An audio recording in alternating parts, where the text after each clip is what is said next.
All right, so I think we are live. Welcome everyone to another live stream here, the weekly live streams we're doing now. Hope you guys are all having a great Sunday and a good weekend here so far. We had a good weekend ourselves here. We got to check out some horses this morning. My wife's friend has some horses. We were able to check those out because my daughter, of course, being a 2-year-old, loves horses, So that was fun to go see. So hopefully you guys are all doing well, though. Thanks to everyone that's joined in here. I see we have a bunch of the members that have joined as well. And so I just answered your question already there, Tom. So that's perfect. I just did that without even realizing. And yeah, and I see we have Omar in here asking about the Grand Highlander again. I will be driving the Grand Highlander soon, Omar, I promise, and I will do all the comparisons and discuss it in depth. And especially, I can even go in depth in the live stream after I drive it, and we can get into the Grand Highlander a bunch. But it's definitely going to be a promising vehicle. I am driving the new Pilot this week, so that is another one that I'm kind of getting under my belt here, so that I have a good reference point, for whenever I do the Grand Highlander review. So other questions here. I see we got a bunch of other people. Oh, we got a first super chat here. Thanks so much, Luco, for the first super chat here of the live stream. He says, my 2007 Honda Accord has a lot of vibration in the ride the first half mile or so after a cold start. Have you noticed this in any car? Interesting. After a cold start. I mean, I would say if there's something like that going on, I don't know. I mean, I guess it would depend on how many miles it has. My first thought would be that you have some flat spotting in your tires if the car's been sitting a while. That would be my first guess, because even the Bullet, when it sits for even a month or so, sometimes the first couple of miles there, it'll be a little bit rougher, and then it smooths out. So if it's not flat spotting though, then I would say if it's in the ride, then that makes me think it is a tire issue and not like an engine issue or something. But because I used to drive a bunch of vehicles with issues back whenever I used to work at various car dealerships and stuff, and sometimes I'd drive cars back and forth from the auction, and there was all kinds of interesting stuff. I had a Saab that kept overheating on me on the drive back to the dealership, and all kinds of interesting adventures I can get into someday. I just have to remember them all. But yeah, so my guess is flat spotting. If that's a decent guess, I'm sure you've probably already looked into that, but that would be my only guess as far as ride stuff goes. Otherwise, I'd start looking into some engine stuff there. And also, I do want to mention, I didn't do my usual spiel at the beginning here, where I will be giving party answering to anyone who does those super chats, and also anyone who's a member here. I'm going to try and answer all the member questions here as best I can. I keep seeing more and more members joining in. Thanks for joining in, everybody. And Carlos asked how everything's going. Everything's going well. Like I said, we just we're hanging out, checking out some horses this morning. My daughter, of course, loves horses, being a little kid, and just animals in general. So that's what we did today so far. And Red Yoshi says, hey, Matt, do you think we'll ever get a successor to the S2000? I don't know about a direct successor, but we did see that Honda has teased 2 new cars coming. One is most likely the new NSX. But there was another smaller sports car in the shadows, and it was an electric vehicle they were teasing. It looked really swoopy, but it did look like a coupe. So I don't know about an actual convertible, S2000 successor, but a little coupe. There's rumors that it was also going to be called a Prelude, though. So maybe they'll use the Prelude name, and it won't actually be an S2000 successor. But sounds like there might be some other coupey, 2-door thing coming for Honda fans here at some point. We'll see how soon that comes. Obviously, the priority is to get out the mass market stuff most likely first. So probably will be a while, but I know from my conversations in the past with Honda employees, they would obviously love to do an S2000. It's just the business case. They don't sell enough of them. Those things are very expensive to develop, and unless you do a partnership, which everyone frowns upon, as far as enthusiasts go, everyone seems to hate partnerships for the most part. So, if you don't have any support like that, then it makes it tough to justify something like that. So I think it's just a matter of people just don't buy as many sports cars as they used to these days. And that's the problem for every company. Same thing, I talked to Mazda's engineers, everyone's talking about Mazda 6s. And I saw some videos out there about there potentially being some type of confirmation of a Mazda 6 or something. But I literally spoke with the engineers a few weeks ago on the CX-90 launch, and they were like, tell people to buy sedans and we'll make one. But not enough people buy sedans. So in my mind, there is no Mazda 6 coming. Don't get your hopes up for that until, there's a radical market shift. But I won't go on to that tangent. But Hugo here says, hey, Matt, do you think the Dodge Journey will make its way to the U.S. since Mexico has it? I honestly didn't know that there was a new Dodge Journey, to be totally honest, in Mexico or anywhere else. The thing is though with Mexican cars is they have much lower safety standards. So stuff that you can sell in Mexico, a lot of those won't pass U.S. safety standards, and that's part of the reason why we don't get a lot of the Mexican market stuff. In addition to some other things, like the trucks we don't get because of the chicken tax and stuff. But as far as like Mexican cars, it's just they can't pass the safety standards. And other countries, they're okay with having lower safety because it brings down the price point and all that. But a lot of times that stuff, you can't bring it over here unless you do a whole re-engineering of the vehicle, just because the whole chassis just isn't set up for the kind of safety we need here in the States, or at least that we demand in the States, I guess I should say. And Luco says the tires are brand new, just got them 2 weeks ago. In that case, then I would check to make sure that they did your alignment right. That would be another, thing that would cause vibrations. I'm not sure. Usually they do an alignment or a balancing. It could be one or the other. If they didn't balance them right or at all, or if they didn't, align them correctly or at all, those would be my next two things to look at. I would certainly, try and keep an eye on, is the car pulling at all, or is it, doing anything weird? But if the tires are brand new, it makes me think that the shop screwed up with mounting them, possibly, especially if it started right around there. If it's been doing it before your tire swap, then I guess the best bet is to take it into, a shop and have them kind of give it a look over. But if it started when the tires got put on, then that would be another guess. But hopefully I'm helping you a little bit here. Sorry, I can't. I'm not much of a mechanic, so I only have a few ideas, in my back pocket there. But Ryan R, thank you so much for the super chat. He says, found a clean 2000 Z3M for 18 grand. Unlikely to depreciate, and these are sufficiently quick, fun, and unique, or is a Miata the answer? Value your opinion. Well, thanks for valuing my opinion. I appreciate that. I would say the one thing about that vehicle is you're going to have more maintenance costs, and BMW parts and reliability probably will not be as good as a Miata. So as long as you're comfortable with that, though, then I would say, yeah, definitely go for the Z3. I'm way cooler. Like you said, better investment and just something different, because the Miata is always the answer, but it's also very common.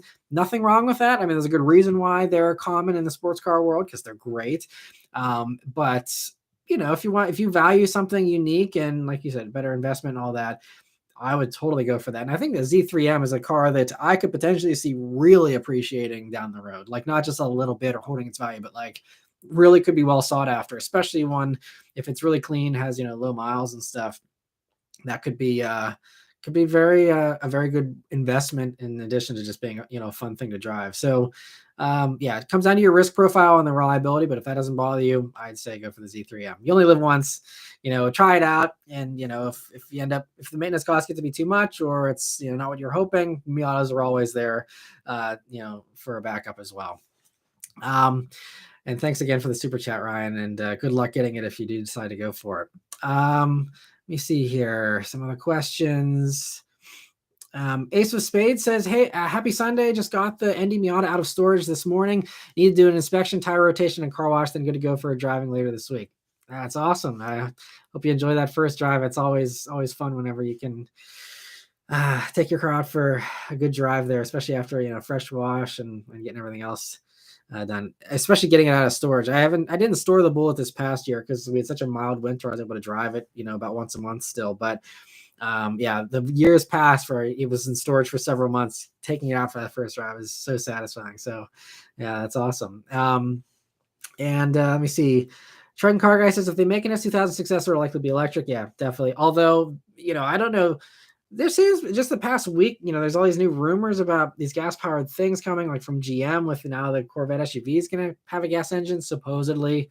Again, we will wait and see if that turns out to be true. But maybe there's now with the e-fuels exemption in Europe and stuff, maybe there's a little bit more hope for internal combustion engine vehicles. And maybe some companies are now being like, okay, well, now it's not all hope is lost for the engine. We can, maybe try something still, we'll have to see, but most likely, yeah, probably will be electric. Two, thanks for joining. He says, I noticed the new Tundra is a 6 lug. So how much does it suck? The Toyota dropped the 5 lug. They just gave up on that particular 5 lug. you know more about it than I do. I'm assuming I didn't even know they, they switched it. So, yeah, you're paying more attention than I am there. So, yeah, I can't weigh in on that at all. I don't know. I guess it would suck, especially if you like swapping wheels. You know, and if you want to put some of your stuff from your old, vehicle onto the new one, that would be kind of a little bit of a bummer. But yeah, I had no clue they even switched it. Adam says, "Hey Matt, I used your touch-up direct code for the rock scratches on my Mach-E, and it matched perfectly. It was so good that when I came back for additional codes, I couldn't find the scratch." That's awesome, and that also means you are a much better touch-up artist than I am. Because if you saw in my video whenever I did the ad for them, it wasn't perfect. I mean, it definitely was way better, but it was my own fault that it wasn't perfect because I had it like you, where I had it like really perfect for the first like code or two, and then I let it dry for what I thought was a sufficient amount of time, but maybe there wasn't enough airflow or something that didn't cause it to dry enough that I went in to do another coat, and then I screwed up the first one as far as like making it perfectly smooth. So mine's a little amateur looking for my touch up there, but again, it's my own fault, I think, because it's just I think I pushed a little too hard on it and was really just not the best with that. I'm not the most artistic person when it comes to painting or minor things like that. So I'm glad it worked out great for you. I'm so glad that it matched perfectly. Their stuff seemed to be really good, and that's why I did the ad. I don't just do ads for anything. So I'm glad that you found it to be pretty good as well, and glad your Mach-E is looking good as new now. Bruce says, "Do you think cars have been made as safe as they can be, or is there a next step in improving vehicle safety?" I think there's always, obviously more safety. We just saw the IHS, recently now doing a new small overlap front crash test where they see what the rear occupants are experiencing and, testing that component. And you saw they just re-rated a bunch of these family SUVs that all ended up now getting marginal ratings for the back seat passengers. And it basically just comes down to pretensioners. And that, a lot of these vehicles don't have pretensioners. So you have especially smaller people and children submarining under the seatbelts a little bit or being thrown around a little bit because the seatbelts aren't tightening up enough in those hard impacts. And, people get injured that way. And so now it's like, honestly, because of airbags and how far airbags have come, it used to be you're always safer in the back seat, but now it seems like as long as you're tall enough, you're safer in the front seat because you got those pretensioners, you have the airbags. And I think the IHS has seen that. And so now they're really pushing for pretensioners in the back seat, which is typically a luxury car thing. So like all the other safety advancements, expect that to, all these companies will fix that, put pretensioners in the back, I'm sure in the coming years. But then that will drive the price up again, having, these expensive, strong, pretensioners there for at least the second row seats. But then you can move on to the third row and some of these three row crossovers and put it back there too. And then, I'm sure I honestly envision a day where we'll probably have some type of front airbag for second row occupants as well, kind of mounted into the seat back for the front seats. Just because you can still only do so much with a pretensioner, and as we saw, a pretensioner isn't enough in the front. You also have the airbags and stuff. You have side airbags in the back, but I think eventually we'll get to a day where you see, airbags there for the rear seat passengers in front of them there. And some other things as well. Like we saw Volvo's pioneering a new, it's like a UV sensor, some type of microscopic sensor that can detect heartbeats, even in small animals, so that it prevents, the people being left in the back of cars and, animals being left in the back of hot cars and stuff like that, to try and prevent that. So the vehicle won't let you leave. Basically, it'll let you know, hey, there's something back there, and alert you and make sure the car, either doesn't lock, and also make sure that the air conditioning does, or the heat doesn't turn off. If it detects something in there, it keeps that running as long as it, physically can. So there's some of those things. There's always more you can do safety wise. But then you also can only make a car, so safe without making it a tank, that, there's also, you got to focus on the other cars on the road and making sure that everything else is being regulated well, so that, it's not a free for all out there and you're just hopefully driving around your own personal little tank, but hopefully, everything else is also improved as well. But yeah, it's an interesting question, Bruce. Thanks for asking that. But I think you could always, do more. It's just a matter of, where is it cost effective? Where is it realistic to ask a company to do more? And I think the IHS, actually, they did an interview recently, a few months back, where someone asked them that. And, they were like, where do you go? Like, how far can you really push a car company before they're just like, okay, well, we're just not going to get the top safety pick anymore. And so it's this balancing act of, trying to make these incremental improvements without scaring everybody off and saying, well, we can't do this, and just, throwing their hands up, so it's trying to, dole those things out little by little and make the advancements you can, but you can't just tell everyone they have to have, an armored car, tomorrow. You have to, give people and companies time to do that, and try and do things that don't cost, a ton of money as well. So Hugo says, funny that you mentioned about the sedans. In one of your videos, you said that the Malibu was selling pretty well. Do you think we will get a redesign of the Malibu? Yeah, we'll see how that plays out. Some people mentioned that could have been a rental fleet thing, and that was part of the reason why Malibu sales shot up, because it was like rental car companies couldn't get anything, and all of a sudden, I guess Chevy was able to produce more cars than a lot of other people last year, and they had a different set of supply issues where they really struggled in 2021, but 2022 was a lot better. And so the car companies rental car companies just went and bought Malibus and drove. So it could be some of that. We'll see if it sticks around.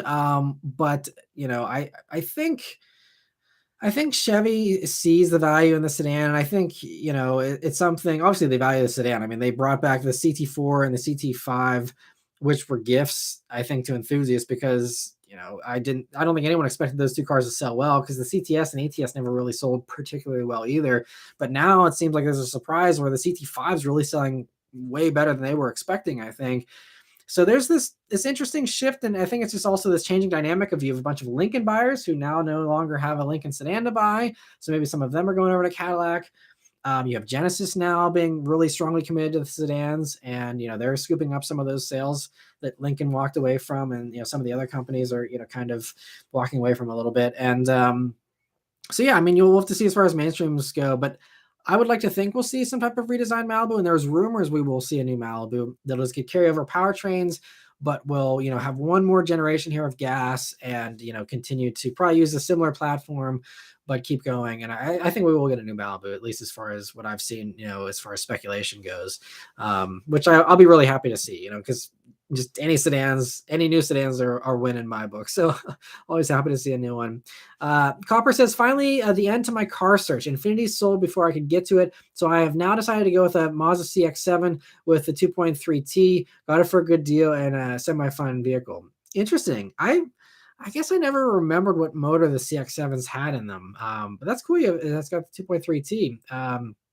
Never driven a CX-7, I don't think. So glad you were able to figure out something that you enjoy, and hope it treats you well. So congrats on ending the car search. I know that can be exhausting, for a lot of people, especially. It's just just tough dealing with dealerships and everything, especially. So yeah, congrats on that. Raphael says, just a bit late, can't rush good pancakes.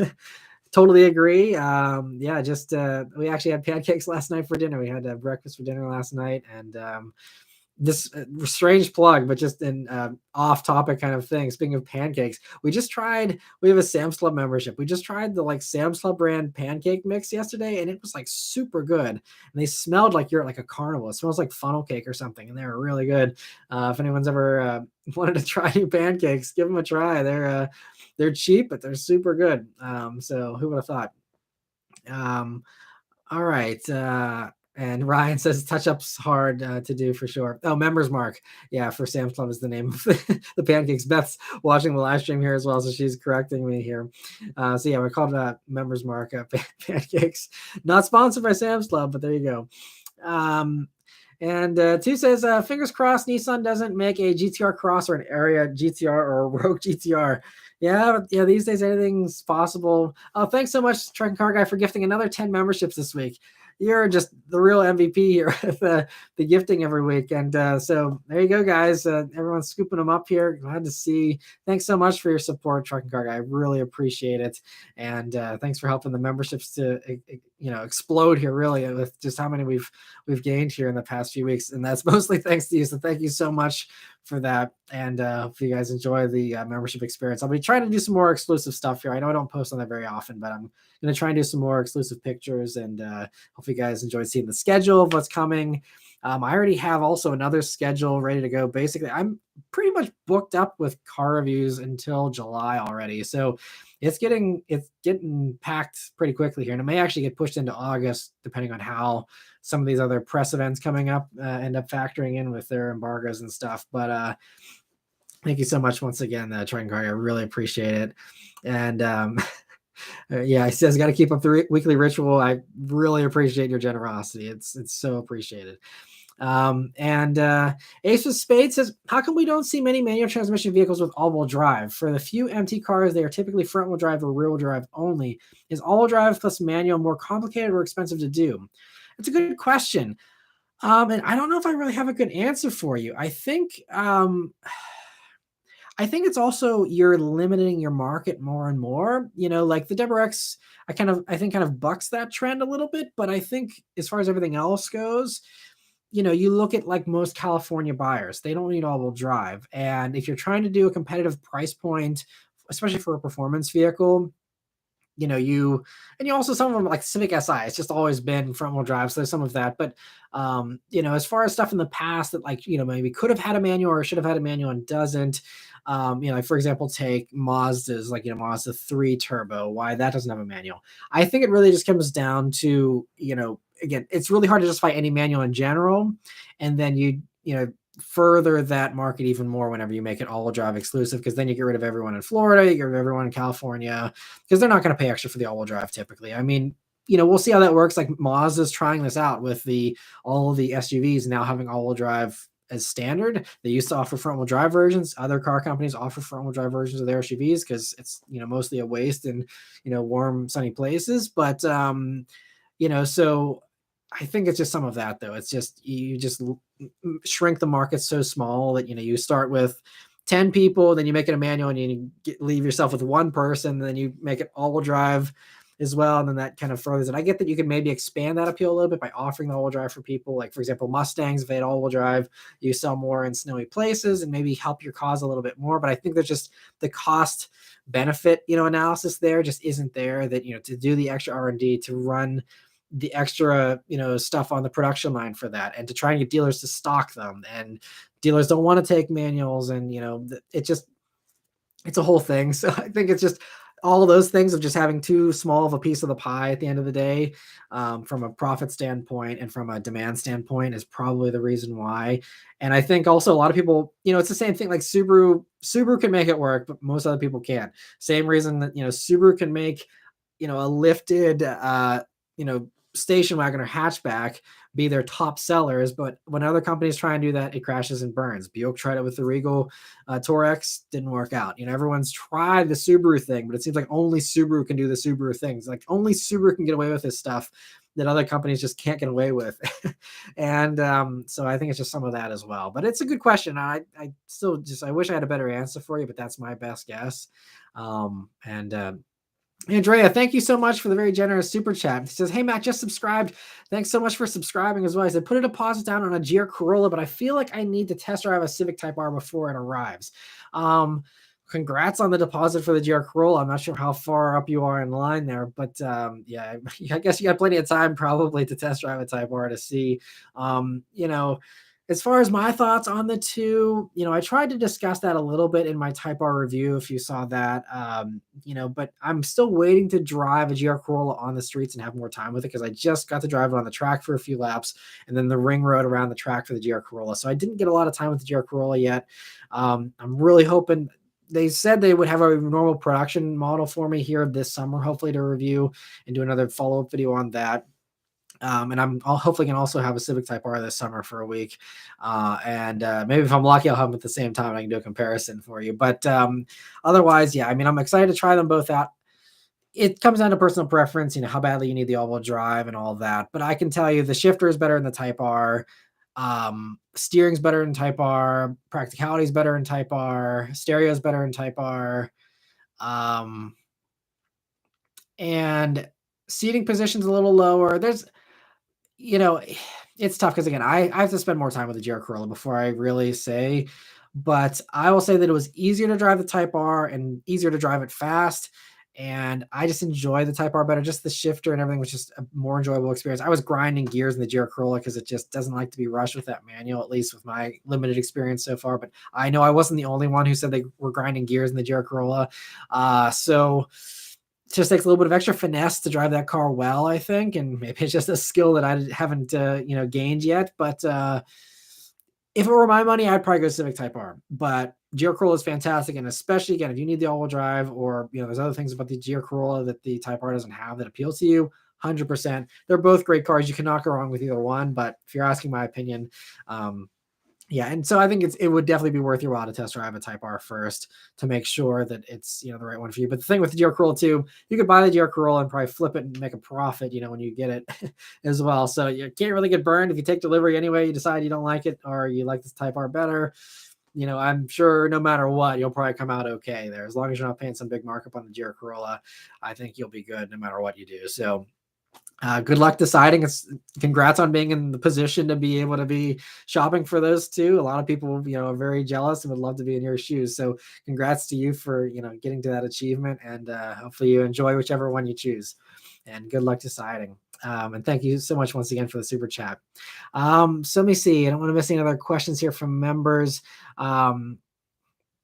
And Raphael says something positive happening. It looks like sedans aren't completely going away. We're getting electric sedans now. Not everyone wants an SUV. Yeah, and I've heard that loud and clear from a lot of people, that even just normal consumers are just like, yeah, I don't want an SUV.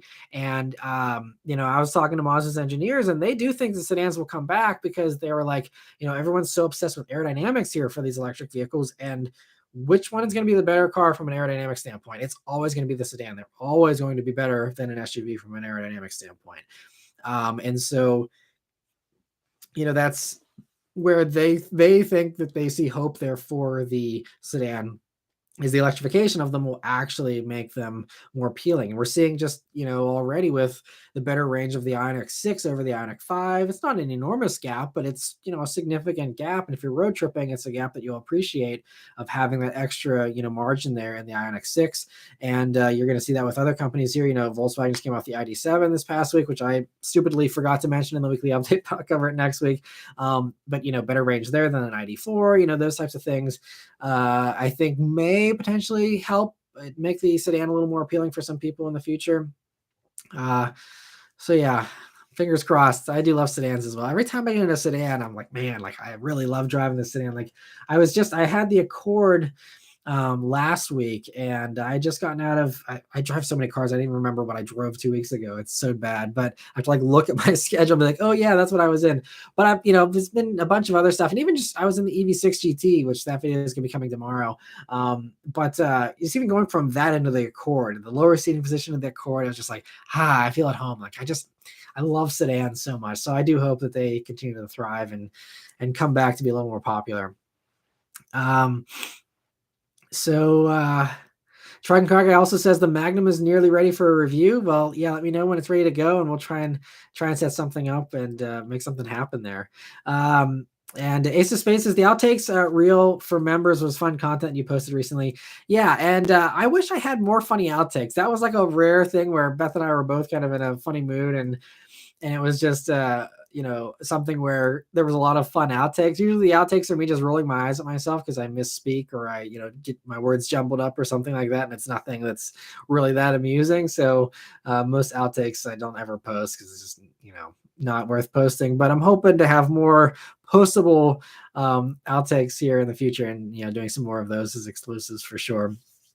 And Copper says, I thought the CX-7 had a V6 at first before I did research and saw it had the Mazda speed engine. Only thing is the fuel economy isn't the best and it takes premium, but every car has its compromises. Definitely very true. And and if the performance is there, then putting the premium in is totally worth it. And Hugo says, save the manuals. I agree. It's one of those things you got to just support it with your wallet if you can. Andy, thank you so much for the super chat. He says, selling my 2020 STI to get an F80. Do you think I should? I've not driven the F80, so I can't say. Unfortunately, I have a big blind spot with BMWs because they don't send me press vehicles. I don't go on any of the launches for any of their stuff. And, I'm going to try and do more of them from dealerships whenever I have the time. I'm just so busy covering everything else that's always showing up, as far as press cars and launches and stuff like that, unfortunately, I haven't driven very many modern BMWs from this past generation here. So I can't say, unfortunately. I've heard great things about them. So that's all I can really say, though, unfortunately. I will say you probably are going to miss the STI's handling because I don't think any F80 is going to have the simplicity and the pureness of the handling that the 2020 STIs had. and you're going to probably miss the manual, as well, unless you're getting a manual one for the F80. But yeah, they're totally different cars. I mean, you're going to definitely appreciate the better fuel economy, the better performance in a straight line. There's a lot of things, obviously, the better luxury and things like that. But yeah, it just comes down to personal preference. And let me see here. Jay says Infinity tried manual all-wheel drive with the G35, G37. Yeah, and I don't know how well that did, but I thought when I was doing my research about the G35 back when I did my review last year, a year and a half ago, I thought the all-wheel drive was only with the automatics for those. Maybe the G35s had the manual though. I'm a little rusty on that part of Infinity history. And Two says to piggyback off Ace, can we ever get a manual crossover SUV again? Just drove my buddy's old school RAV4 and it's awesome. Yeah, and even manual trucks are getting to be super rare these days too. It's kind of crazy. It'd be fun to see. Just again, just not enough buyers it seems, or at least the way it's packaged, it's always just not appealing to people for some reason. Isaac says, I bought a 2023 Bolt EV this week. Congrats on that, Isaac. He says, I'll get the $7,500 tax credit when I file my 2023 taxes. Best value out there. Yeah, that's going to be great. And yeah, congrats on the new Bolt. And I know Chevy's been selling tons of them because it's an unbeatable value. Like I said with my Bolt EV review a few weeks back, where it's just like nothing's cheaper and it's still got good power, good range, and it's much nicer interior than they used to have as well. And yeah, it's great. You're getting it with the tax credit too. It's really a good buy, a good deal, and congrats on that. Hopefully, it treats you well, and hopefully you enjoy it. And yeah, it's always fun getting a new car. So congrats on that. Damien says, Matt, are you maybe planning to come to Europe and review a car that is exclusive to our market? That'd be a really fun thing that I'd love to do someday. I have no plans to do anything like that. That would be extremely expensive, and especially with the view counts I get on my reviews these days. Definitely could never make that work financially to make it profitable. I did do a review on back whenever I was in the UK back in 2018, just for a vacation. Minnie was kind enough to provide me with a press vehicle while we were over there. And so I did do a review on a right-hand drive Cooper S Clubman SD. So it was the diesel S version. And that was a ton of fun to do a review, right-hand drive, driving on these, little B roads in Europe or in the UK. And it was a ton of fun, but no one watched it. So it makes me also be like, maybe, my viewers aren't really that interested in that because that video did not do well. So, I think most of my viewers are in America or, in places that get the same vehicles that the American market does. So I try and stick to the American market stuff just because it's a numbers game and I got to appeal to the widest group possible. And so unfortunately that means I don't have really any, ability to do any of that, more niche stuff. Cause the niche stuff just doesn't seem to work out for me, unfortunately. Luco, thank you so much for another super chat here. He says, is there any good reason to buy a Crosstrek versus an Impreza hatch? The new models seem so similar to each other. Yeah, they've always shared so much though. And, these days it's now even more because now it's not like the Crosstrek has the exclusive 2.5. Now the Impreza gets it with the RS version. And I do actually have the RS Impreza this week. And so you can stay tuned for my review for all the details on that. But, I haven't driven the new Crosstrek, so I'm going to have to wait to kind of compare the two of them. But as far as, pricing goes, yeah, they've gotten pricey. That Impreza I have outside there, it's a fully loaded one, of course, but I think it's about 31 grand. And, I'll go into this in my, my review as far as comparing it to the competitors and stuff like that. But, they're kind of pricey. And so, yeah, it just comes down to, I think you get better fuel economy in the Impreza because you're lower to the ground, and slightly better aero of that car. Is it going to be a noticeable difference? Probably not huge, but if you do a lot of road tripping, it could maybe add up. I don't know.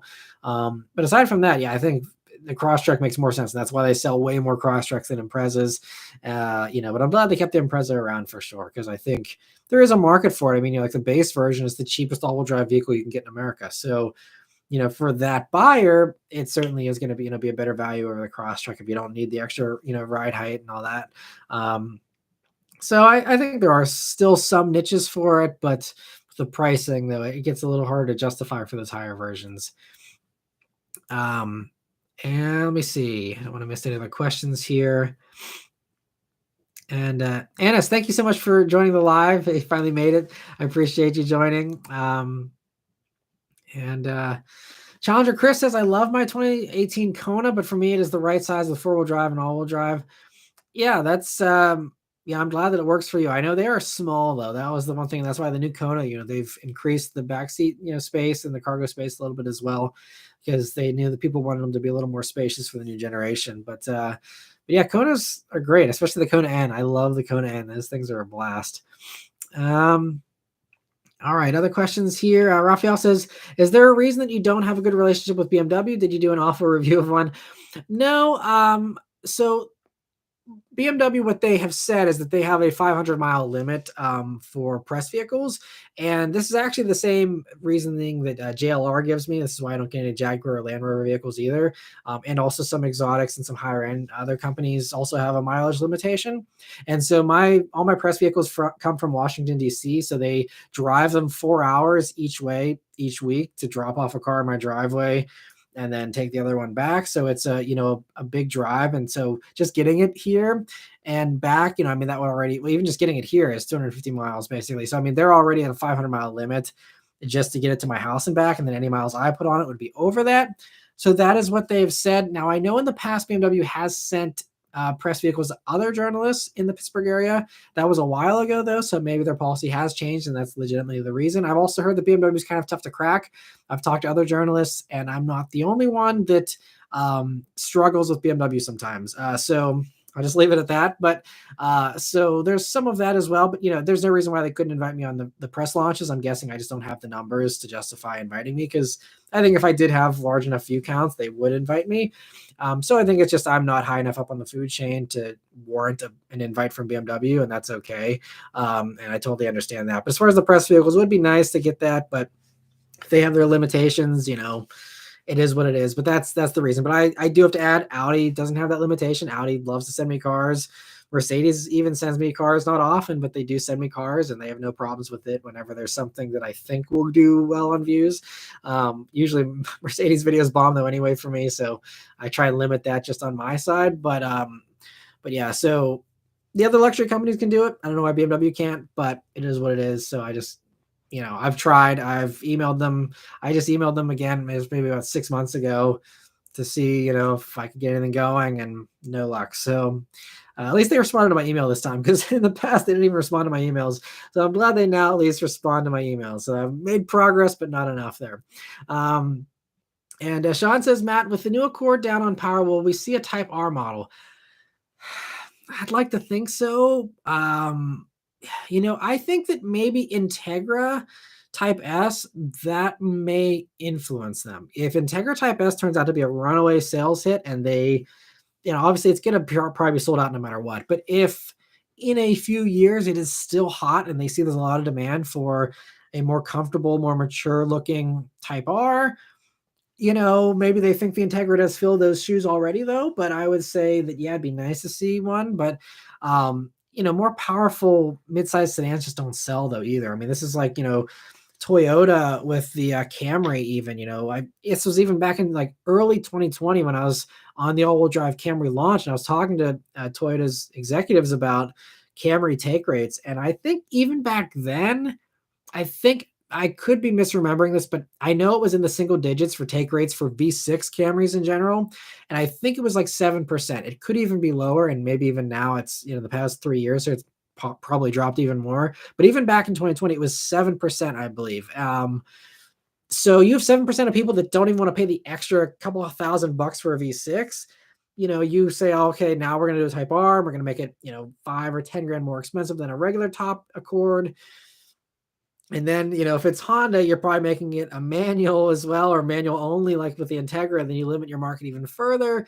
And then your business case just goes out the window, So I would love to see it, even if it was just a port over of Type R stuff from the Civic and just chuck it into the Accord. That'd be great. But I wouldn't count on that, unfortunately. And I think, again, it sucks, but I would say someone who's looking for, a Type R Accord, you're best served in an Integra. or if you can swing it, go up to a TLX Type S. I know it's a lot more money, but these days, I mean, an Accord Type R would end up being, probably at least 45 grand anyway, maybe more, considering you're already at what, 46 or 45 for a Civic Type R to begin with. So you'd probably be already close to 50 grand for a Type R Accord anyway. Spend another 5 or 6 grand to get the TLX Type S and call it a day. Then you got the all-wheel drive, you got the automatic, you got, way more power than a Civic Type R as well. There might not be enough of a piece of a pie there for that again. Which, as you see, is a recurring theme with all these car companies. They would all love to make these cars. All these car companies are run by enthusiasts for the most part. Everyone that's an engineer in them is an enthusiast. They all would love to build their dream cars. It's just the business case never works out, unfortunately. And two, thank you so much for the super chat. He says, Matt would never go to Europe because Beth wouldn't let him. Wife jokes, don't tell my ex-wife.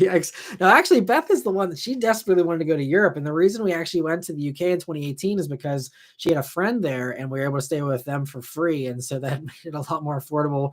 And in 2019, we actually went to France and we did a little bit of a cruise.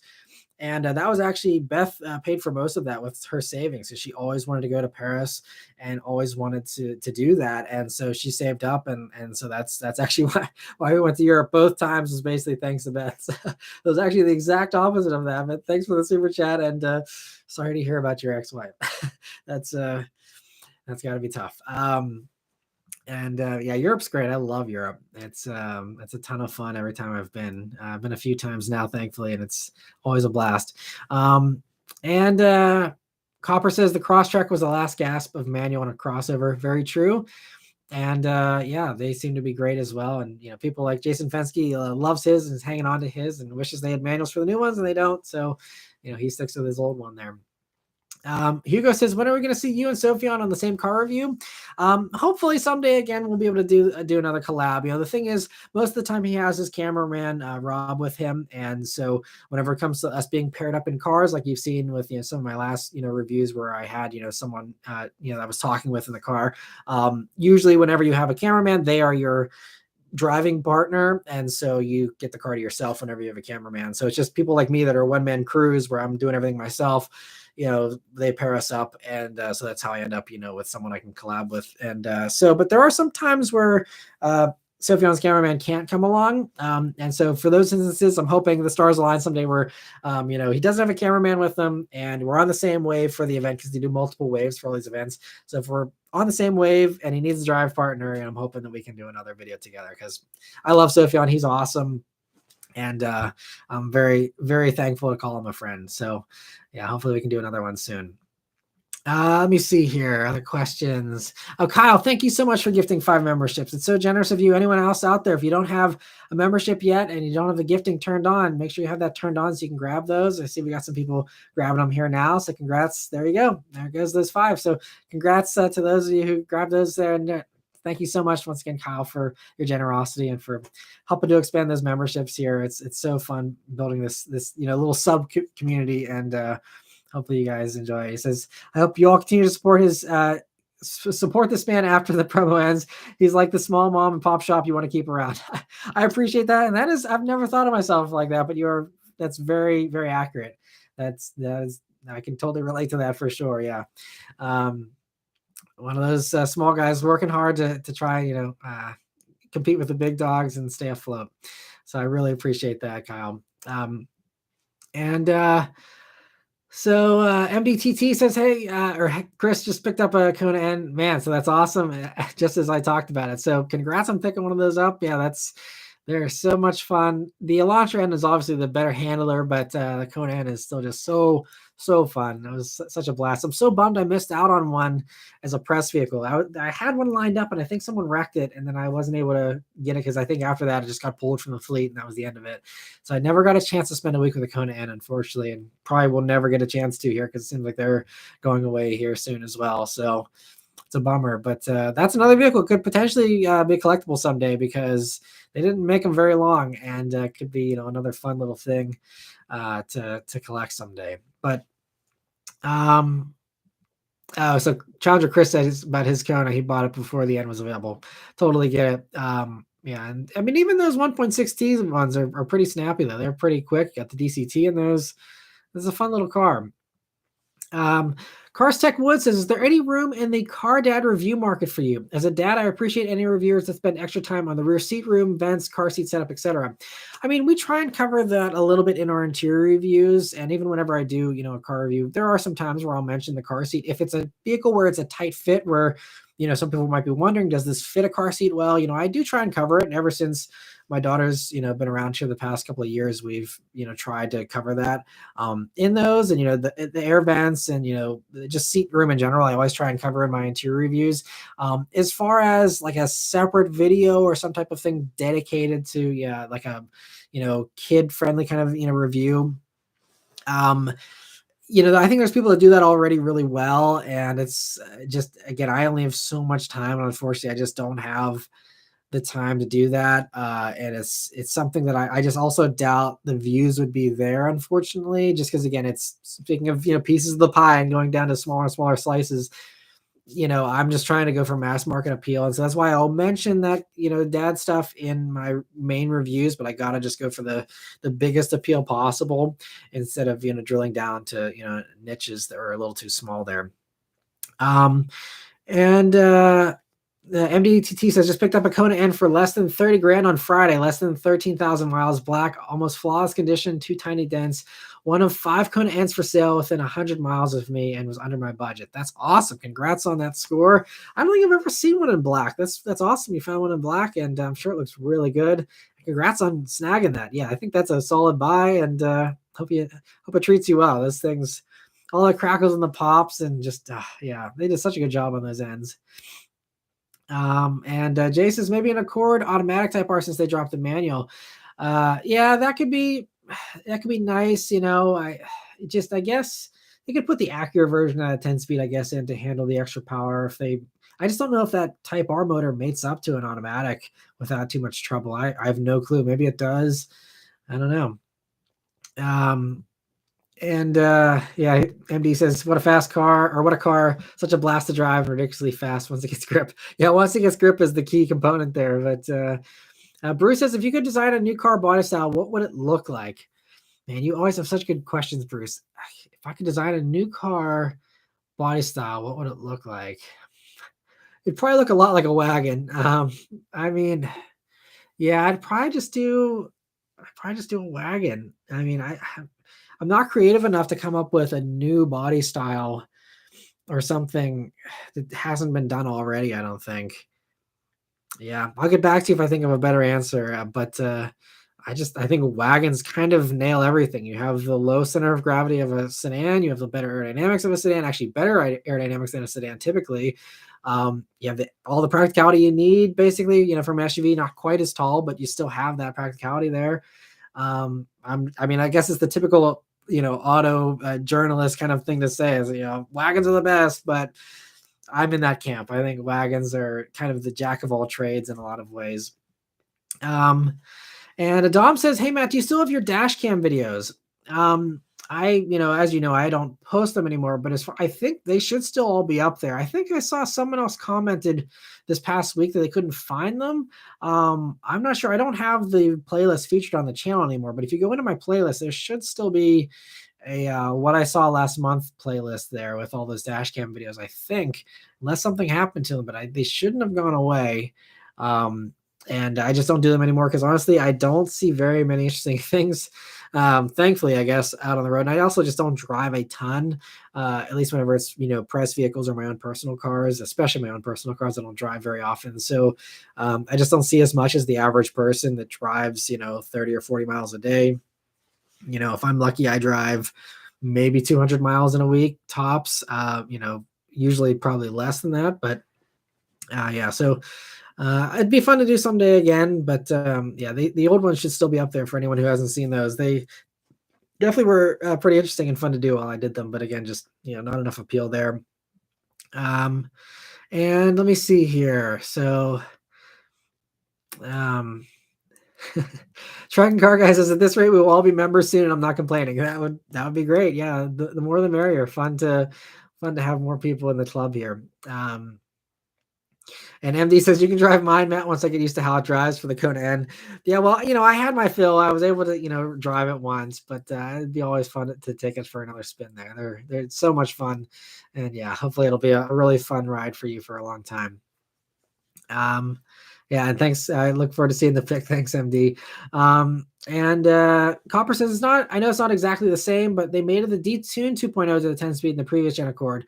True. I thought that I guess it is the same engine family. So yeah, I guess you're right. It should made up then, because I'm assuming all the bones are correct to do that. So it's just a matter of, does the Acura version, which is upgraded for more power, does that have any big changes that would prohibit them from, putting that up with that Type R motor? I don't know, but it's a good point though. I'm sure it probably should work.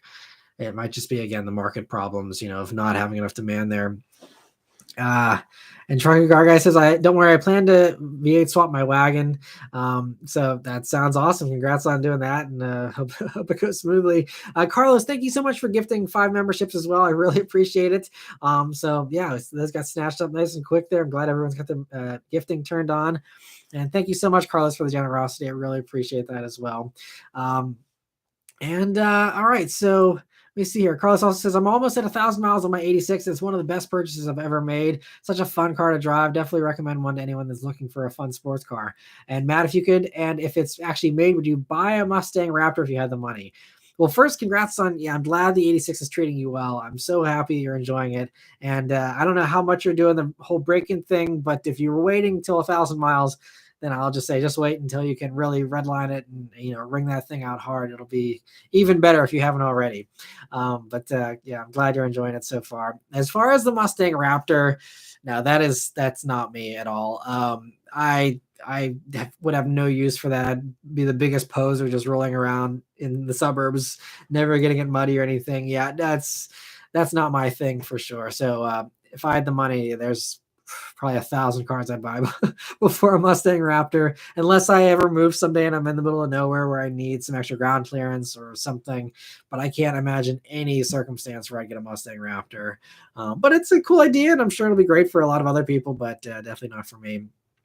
Challenger Chris says, with the electric coming, do you think they will still steer towards the aero body styles with no engine in the front, the mid-engine look? I think so. I think you're kind of seeing this a little bit already, like you saw with the EV6. I'll be talking about it again in tomorrow's review, but the EV6 has this really stubby nose to it, and then you got this big long extension to the back of the car, but it's almost disproportional the way it is. I think there's a lot of others that are going to do a similar type of thing like that. And also it's this whole futuristic design standpoint of, these cab forward designs you're seeing in trucks and stuff like that coming out here, with the new Silverado EV and all that. I think that's kind of going to be a cool way to differentiate them a little bit. And there'll be more of a panoramic view with the windshield if you can drop it down lower and have more aero and stuff. Yeah, I think that is something that is definitely a possibility. We'll see, how much they can do. And also, safety standards and stuff might kind of limit just how much they can, drop those noses down and make them a little more aerodynamic. But yeah, hopefully they can, do a lot more, because I think a mid-engine kind of look would be really cool. And Dom found the playlist. I'm glad you found it, Dom. Yeah, that's probably a fun one to look back through here. Even just the fact, it's been probably 5 years, so even just seeing the differences in cars on the road might be kind of notable compared to these days. And Cars Tech Wiz says, I need more money. Being a broke car enthusiast is hard. Totally get that. Yeah, I'm not like I'm broke or anything, but it's always one of the things you can always have more cars, right? Or do more to your current car, whatever it is, there's always, you can always have something to spend your money on. If you want this hobby, there's always no shortage of things to put your money into. Dom says, Genesis started off as a Hyundai coupe. Do you think Genesis will ever make a coupe to compete with BMW, Audi, and Benz? It seems as if only German luxury companies still make luxury coupes. Well, Genesis is really kind of gunning for that with the Genesis X concepts. And if the rumors are correct, it sounds like at least one of them will be coming into production. So it's supposedly going to be very high end, and there was talks. It was a dealer talking, so they were definitely biased, but they're like, oh, it's going to be a Bentley competitor. So I don't know, how high they're going to go with the Genesis X there, but it could be, a good competitor for the BMW 8 Series, the bigger stuff. But I mean, even Benz is, really narrowing down now, where they're going to have like the CLE that's going to be a combination of the C class convertible and the E class convertible. And there's no S class convertible anymore. You just have the SL. So they're really trying to, simplify the lineup as best as they can. I mean, it's like Mercedes especially can't help themselves. They got to have a million variations, and even they're like, we're going to simplify. It's like you still have like 3 convertibles, man. Like this is still way more than everybody else. But it's just kind of funny. So I think Genesis wants to be there. And I think it's one of those things also for them is like a pride thing, prestige thing of, that is a prestigious vehicle, even if it doesn't make any sense from a money standpoint. It's one of those halo vehicles to, kind of flaunt what you can do. And I think you will see probably at least one coupe from Genesis. I'm thinking there will be more, but, obviously it's going to be completely different than the old Hyundai, Genesis coupes. Will not be affordable, will not be really sporty. Probably it'll be mostly a luxury barge like the 8 Series and stuff like that, with a little bit of performance and lots of power, but it won't be a sports coupe really. So, but I think there's definitely something coming. And Triton Car Guy, thank you so much for gifting 5 more memberships. I really appreciate it. So man, this is the live stream to join if you wanted to be a member, because getting all the gifted memberships here. I really appreciate that, Triton Car Guy. So generous of all you guys to do these donations. I really, really appreciate it. And hopefully all the members enjoy the priority answering here and all the things that we get here. Thanks so much for supporting the channel here. Brain F10 says, I hope you review a Lotus Emira soon. I would love to. I have no clue though. Maybe if someone offers me one, I would not hold your breath for an Emira review. We do have a Lotus dealer down the road from me, so there's a little bit of hope there potentially, if I can, kind of tie some stuff up with them possibly. But I think they're going to be in such limited numbers that I'm sure every single one they're going to get in, even there, is going to be sold for several years. And I doubt they're going to do any kind of press vehicles here in the States. Could be wrong. I will certainly try, but I wouldn't wait for that one though, unfortunately. Jonah says, would you buy a classic car? I would love to buy several classic cars. I got a long list of stuff. I love cars from the 40s, the 50s, and the 60s in particular. So there's probably at least 5 cars from each of those decades that I would really want, and I wouldn't mind having probably a dozen from each decade if I had the money and the space and the time to even keep up all those vehicles. But yeah, I love classic cars. It's something I don't really cover much on this channel because not very many people do these days, but it's something that I really love. And those of you who go way back and remember, I have a second channel called the Vintage Car Fan, and it still is one of my linked channels. If you go on this channel homepage, you can see all my old walk around videos I did of those cars, but just again, no views, so I just don't ever cover them. But I do love classics, and so I'm hoping someday to be able to afford some classic cars, or at least even one would be amazing. Carlos says, I'm planning on getting my 1,000 mile oil change this week, and I have begrudgingly kept it under 4,000 RPMs. I can't wait to open her up. It's been quick, even under 4,000. Yeah, which is a big improvement over the last generation, because that thing, there wasn't much under $4,000. But yeah, this new one's a lot better with the low end torque. But I am very excited for you to do that red line run here this week. That's going to be awesome, and I'm looking forward to hearing next week how it felt for you. So congrats, and you're in for a good time. Challenger Chris says, my classic is setting me into debt. 1967 Pontiac Firebird convertible, love it, and will never give it up. Well, sorry to hear about it, draining your money there, but you're giving it a good home. You're keeping it around. It's one of those kinds of things. I like to think of it as almost like being the caretaker, and giving a car a good life. Because I honestly think classics are gonna get cheaper as far as a lot of them, and also just I think classic cars in general just have less and less appeal with each day, because a lot of the people that are into them are older and dying off, unfortunately. And so that's also kind of why I'm hoping that time is on my side, and by the time I'm able to actually store a classic vehicle somewhere, I'm hoping prices come down on them enough, because how many people out there still even remember cars from the 40s or even enjoy them. Like, I'm probably one of 5 people, under the age of 40 that even likes cars from the 40s, So I'm hoping that some of that stuff makes it nice and cheap. And I'm hoping that, especially by the time I'm, 50 or something, there's a lot less interest, at least for the non-muscle car stuff, the normal ordinary stuff, which is what I love, the cruisers from the 50s and stuff. Hopefully there's less interest in those someday and I can scoop up a ton of them, for cheap at estate sales or whatever, the case might be. But I'm hoping to someday be able to scoop up all the classics whenever everyone else is kind of over them. But yeah, congrats on having a 67 Firebird. That is so awesome. Dom says, I really love the Genesis coupes. I thought it was underappreciated. Have you heard of any talks of a convertible EV? Well, Mini, they're doing a convertible version of the, Cooper electric. And then there was just the MG Cyberster I covered in the weekly update this past week. That's, convertible EV. And Polestar, they did the concept, and I think they want to do something as well. And then there will almost certainly also be a convertible version of the Spectre that Rolls-Royce is doing, their, electric vehicle. So, I mean, again, that's very high end, but there was going to be at least that as well. And I'm sure there'll be some others eventually too, but those are all the ones off the top of my head that I can think of now. Bentley's also going electric, so expect an electric from them, an electric convertible, I should say.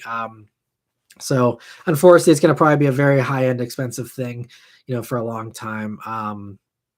And, we'll have to see if things change. Maybe Dodge will decide to do a convertible version of the Charger or something. I doubt it, but maybe they will. I don't know. Cars Tech Wood says, if Nissan made a new Xterra based on the Frontier, I would order it immediately. Bonus points for a 6-speed manual. Yeah, I don't know why these are some of these things. I would love to like sit down with a Nissan executive and just ask, like, why not do that? Like, seriously, like, take a Frontier. You could basically just put like one of those pap caps on the back, like little bed covers. Do that and then just finish it off. Put some carpeting in there and call it a day. Like, literally just totally phone it in. And I think you would sell a ton of them. Yeah, I agree with you, Cars Tech Wood. Like, it's, to me, that's a no-brainer. And again, especially if you're just using recycled parts and you're just basically taking what you already have, I can't imagine why that would not get approval from the bean counters. Like, they surely, like, that would be a money printer. I agree. Yeah. There's all kinds of those kind of mind-boggling things. I don't know why. Same thing. I don't know why GM hasn't put the supercharged V8 in the Silverado. They completely missed the boat with the Raptor R and the TRX. Like, easy money printer. I get, cafe and stuff like that, but I mean, they have plenty of EVs and stuff. I don't think they're in a bad shape as far as emission stuff goes. Like, sell a few thousand Silverado R's or whatever you want to call them. Put the supercharged V8 in it. Charge $200,000 for them if you want. I don't care. I mean, the Chevy fanboys will pay it. Like, it's same as everyone's opening their wallets for TRXs and Raptor Rs. So, like, it's one of those things, like, literally just drop in the engine. Like, you can totally phone it in. Just put the engine in there, certify it, and then ship it to a dealership. That's all you got to do. Like, I mean, again, it's easy being an armchair product planner over here. I'm sure there's more that goes into it, but there's so many things like that are low hanging fruit that it's just like, do you not want to make that profit or what's the deal there? I don't get it. Same thing with the Nissan Xterra. Truck and Car Guy says, both of my cars are approaching 20 years old. The older of the two turning 20 this year. That's awesome. And congrats to you for holding on to cars long and giving them good long lives. It's, as we saw with the junkyard video I posted this week, a lot of these vehicles don't live very long and just get, discarded. It's a shame. And Jonah says a classic car resto series would be great. I would love also to see at least one classic car in my life. I'm glad you enjoy them as well, Jonah. The whole resto series thing would be great. I have no idea how to, restore a car. It'd be something that would take a lot of time to, do that learning process. And, like Saab Kyle's doing that. I'm not sure. I haven't seen how those videos have been doing for him. But it's just another tough thing as far as views go, and it's just a lot of work. And I'm so I'm so impressed seeing like even Sarah in Tuned, she does all these builds, and I mean, obviously she is like amazing with all of her, metalworking and all the things she does, but like that is way out of my skill level and intelligent level and everything else. I'm just like could never do what they do. It's crazy, Kyle and Sarah and many, many others that do those kind of things. It's very impressive, but I am far from ever being able to do that kind of stuff. Brain F says he can picture me in an E-Type or a Citroen DS. An E-Type would be cool, but honestly, I'm not that into European classics, strangely enough. It's all just the American stuff, the cruisers, the big boats, the tri-tone stuff, two-tone, paint jobs and the fins and all that kind of stuff. That's the kind of stuff that I have a soft spot for. I couldn't tell you why, I just do. And some of it's also like sentimental stuff, I think, where I know what my grandfathers had. It'd be fun to have the same kind of cars they owned, that kind of thing too. But yeah, it's all American for me as far as the classic love. Two-track Jack says on the Acura 10-speed with the Type R engine should be no problem as the Accord 2.0T. Yeah, basically a detuned Type R motor and came with a 10-speed. Yeah, so like we were talking about earlier there. Yeah, so I hope it would. It's just a matter of handling that extra power. And I think, though, there are some changes. I could be wrong, but I thought the TLX Type S and the MDX Type S have a special version of that 10-speed that's been kind of uprated for the extra power in those vehicles. So, I don't know if any of those changes prohibit them from doing it, but I'm sure it's probably doable. It's just, again, the market thing. And Challenger Chris says classics are a love and not an investment. Very true for the most part. Although, obviously there are some collector vehicles that can be an investment, but yeah, for a lot of them, even a lot of these restorations, they are losing those owners money way more than the value of them ever, it turns around. It's not like they ever make money flipping restorations typically, unless you're really picking the right car. But yeah, it's definitely a labor of love. And so that's why I really respect anyone that, puts the money into those vehicles and, keeps them running and, cause like I said, it's a dwindling hobby, I think, for sure. And Jay says your buddy Kirk talked about the rumored next generation Miata being a hybrid. What do you think? I didn't catch that video, but Kirk does some pretty well researched stuff, so I'll be curious to check that out and see. But yeah, as far as being a hybrid, I think what you are likely to see, my guess, just off the cuff, like my random hunch, is that you'll see the 48-volt system that's going into the CX-90 here. That's going to be the start. I think they want to keep it as light and simple as possible still, as long as they can. I think they're going to try and resist electrification as much as possible for the Miata.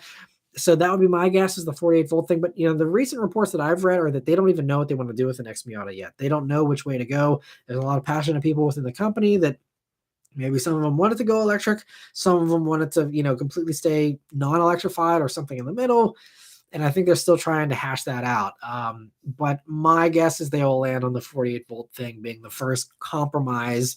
And they got some time here. They still got another 10 years for a full another generation before the EV stuff really starts to ramp up, if it even does actually, go the way everyone's planning it to go. We'll have to see. But so I think that'd be my guess, is 48-volt in the new Miata, and then that's it.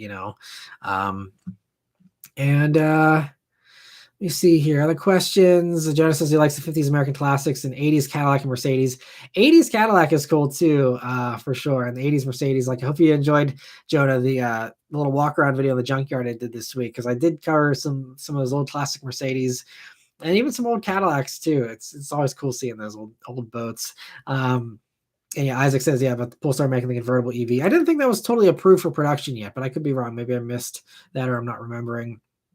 And Brain also says, is the Cybertruck vaporware? I think they're really working on it. I see all these spy shots of them testing it out and stuff. So I think it will come eventually. It's just them working out the crazy concept to try and be anything, like it's been advertised to be. I think it's, Tesla really does a good job, I guess, but also a bad job as far as, kind of over promising and under delivering in some ways, and so I think that's one of those things where it's like, can we do the bulletproof glass? Can we do all this stuff? It's like, of all these pie in the sky dreams. And then it's like, well, wait a minute, like there's a reason why no one else does bulletproof glass. And maybe there's a reason why, we can't do all this stuff in a $40,000 truck. And, now it's going to be more expensive and all that, so I don't think it's vaporware, but it's definitely going to take a while. Now the Roadster could be vaporware. That could totally never happen. You'll just have to see. But, Bruce says, with the decline in popularity of sedan and coupes, what's the next body style to decline in popularity? Man, you are so good with your questions, Bruce. Next body style to decline. Honestly, and I've seen studies about this as well, that I think a lot of people are saying or are thinking that the direction will be that crossovers will be the next one to decline. Kind of because it's, a fashion thing of, what's fashionable today is not going to be fashionable, and it's everything kind of goes in cycles. I think that some SUVs have staying power because I think the idea of getting outdoors and the whole, outdoorsman kind of thing is, really here to stay, I think. And I think that that's not going to fade most likely. But I think that what you're seeing is, or what I envision is that, a lot of people, why do they like SUVs? They like the higher ride height. People that appreciate higher ride heights, especially, are people that are older that don't want to bend over to get into coupes and little, sedans and stuff. So I've seen basically that younger generations could view SUVs as the grandpa boomer mobile because, oh, well, I'm young and healthy. I can swoop down into a sedan or some, lowered car. And my grandpa has to have a giant SUV because he can't bend over and, that kind of thing. And potentially there could be, cultural shift there. Now, again, I have nothing against SUVs. We have a Mach-E. I think a lot of SUVs are great. They have their place. So I'm not saying that, but that's just what the studies have suggested is that just you look at who's the most popular buyer demographic for these vehicles. And especially when you're talking about the car-based crossovers, some of the more trucky SUVs, I think those will always keep their cool factor. But I think the lifted hatchbacks that we're seeing that are crossovers that are, I think those are the ones that really appeal to the older generations and could therefore potentially become uncool someday. So if that were my guess, I think that would be my guess is the next one to decline will be the car-based crossovers, especially eventually. Now, might not be for another 10 or 20 years, but I think eventually you're like, oh yeah, my grandpa had a Chevy Equinox, so why would I want a Chevy Equinox? Something like that. But that's just my hunch. But another great question, Bruce. Thanks again. Tom, thank you so much for the super chat here. He says, what are your thoughts on the V6 1LE Camaro versus the 2.0 T 1LE? The V6 sounds great, but I wonder how it drives on a day-to-day basis. Does it feel incredibly slow if you don't rev it out, like no torque down low? So, it comes down to if you're getting those with the manual or the automatic as well. So it's been a long time since I drove a 2.0 T Camaro, and I've never driven the 2.0 T with the 1LE package. I did do the V6 1LE though a few years back, and that was really great. It's really going to come down to your personality as far as do you like revving out an engine? Because the 2-liter turbos got more torque down low. It's just never gonna, but it doesn't have the high revving thing of the V6. And like you said, the sound.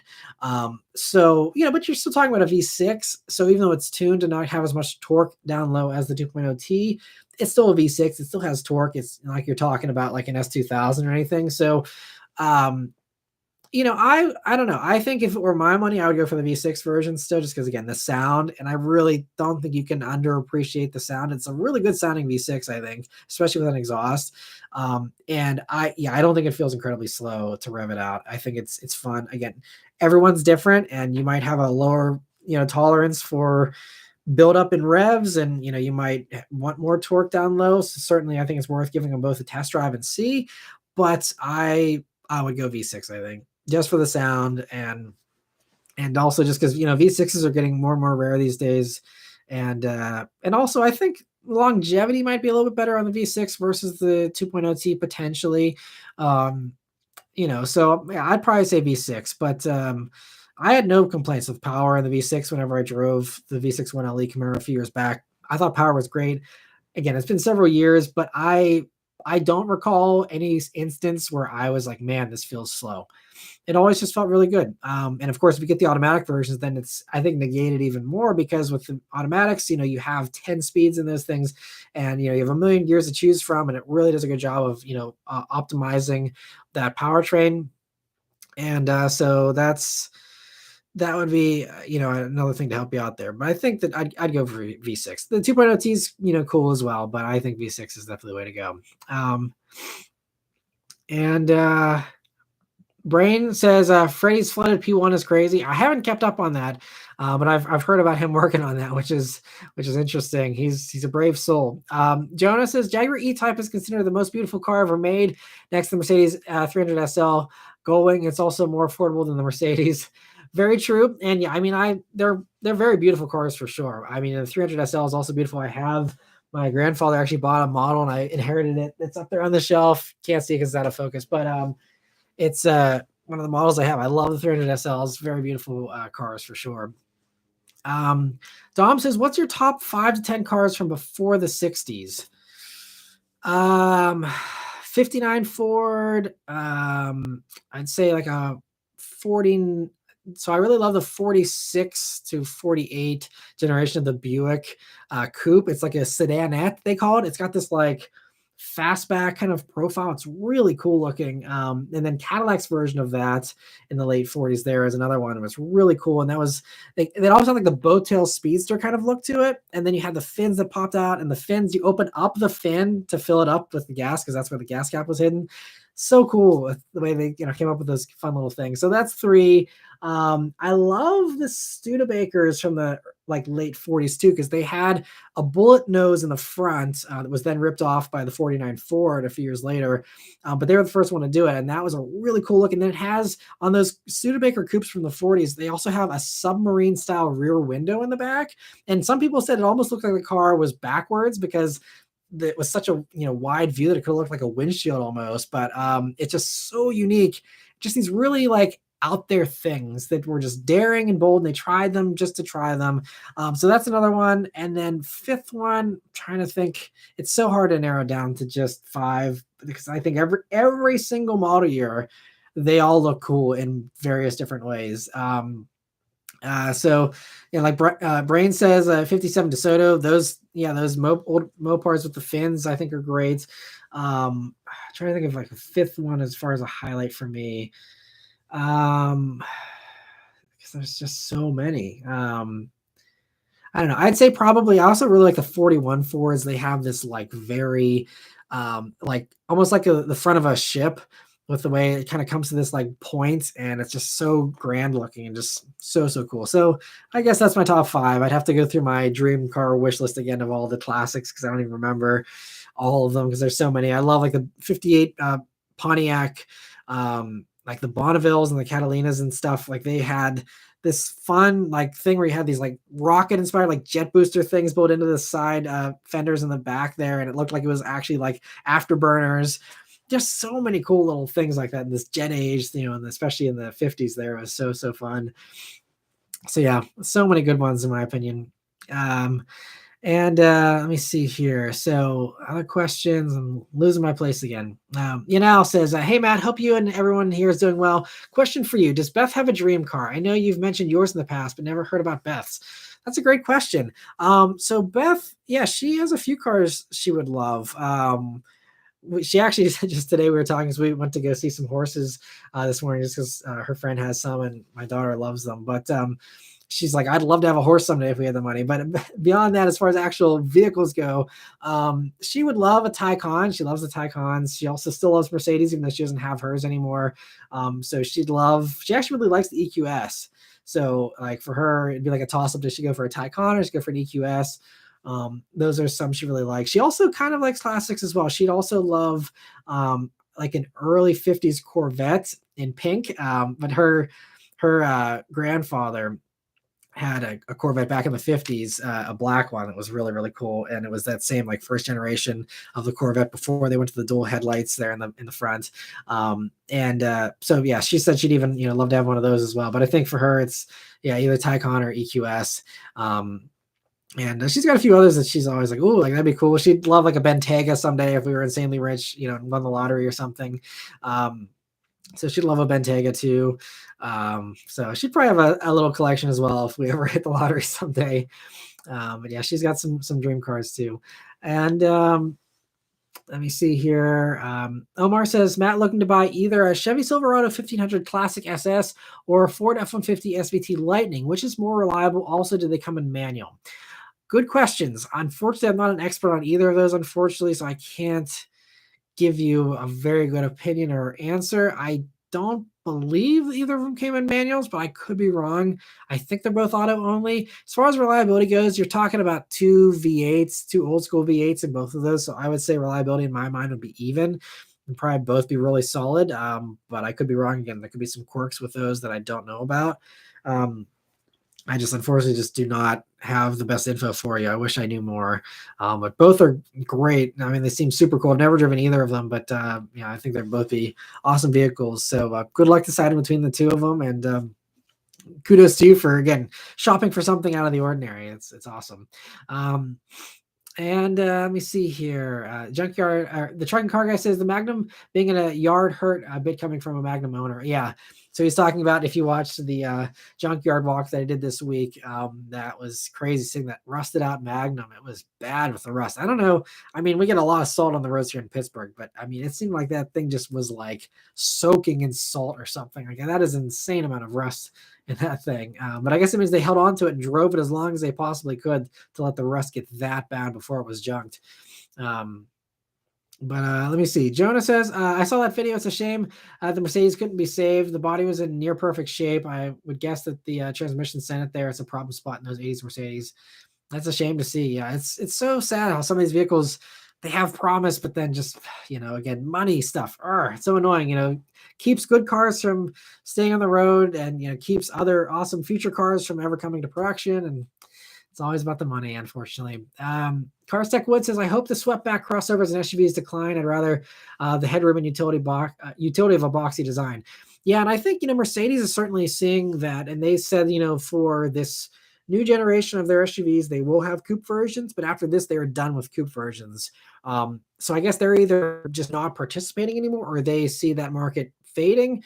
But that market, from what I've seen, is increasing, and that's why Genesis is going to be getting into it here with the GV80 coupe and stuff like that. Because I think a lot of companies are saying that they're popular, and we'll see how the Buick Envista does. I just covered in this past weekly update. That's going to be super cheap, but have that coupe SUV thing, and that'll kind of try out how mainstream non-luxury buyers, like that kind of thing, and whether or not it's something that appeals to that demographic, or if it's something more for the quirky niche of people that are wealthier that want something that stands out. We'll see how that plays out. It'll be very interesting to see how the Envista sales do. And let me see here. Daniel says guard green is greater than dark Highland green. They're both great colors. And they both have their perks to them for sure. Guard green is definitely probably more rare, I'm guessing, but he says change my mind. Yeah, I'm not going to change your mind. They're both great colors for sure. And I enjoyed my guard green Mustangs. They were great. Truck and Car Guy says 50s and 60s cars just have an awesome style to them. Yeah, I agree. I'm glad I'm not the only one that thinks so. Dom says, I see what you're saying about the classics. Now I have an idea. Great choices. Thanks. I'm glad you liked them as well. And there's so many to pick from. There's literally something for everybody, I think, as far as classic styling goes, because they just tried everything in the past. Those like 20 years, the creativity was just off the charts. It was insane. And Truck and Car Guy says Taycan over EQS. I've heard the EQS sucks. Yeah, I've heard some mixed stuff. Like some people think the EQS is like the greatest thing ever, and then other people say that like the ride's really rough and then it's not the best. For me, yeah, I'd vote Taycan over EQS as well. But if it'd be her dream money she's spending, then she can do whatever she wants. But I think Taycan would be a cool way to go for sure. And I think she really likes me. Every time we see a Taycan, she's always impressed by them on the road. And Truck and Car Guy, thank you so much also for chiming in there about the Lightning, how it didn't come in the manual, so my memory was correct. I'm glad to see. Brain also says that the Cords are really cool vintage cars. Yeah, there was a lot of really cool little sports cars that were tried out back then. Eric's chiming in. I see about the Packers and the Duesenbergs. They're also fun vehicles. That's just a lot of car with a lot of those.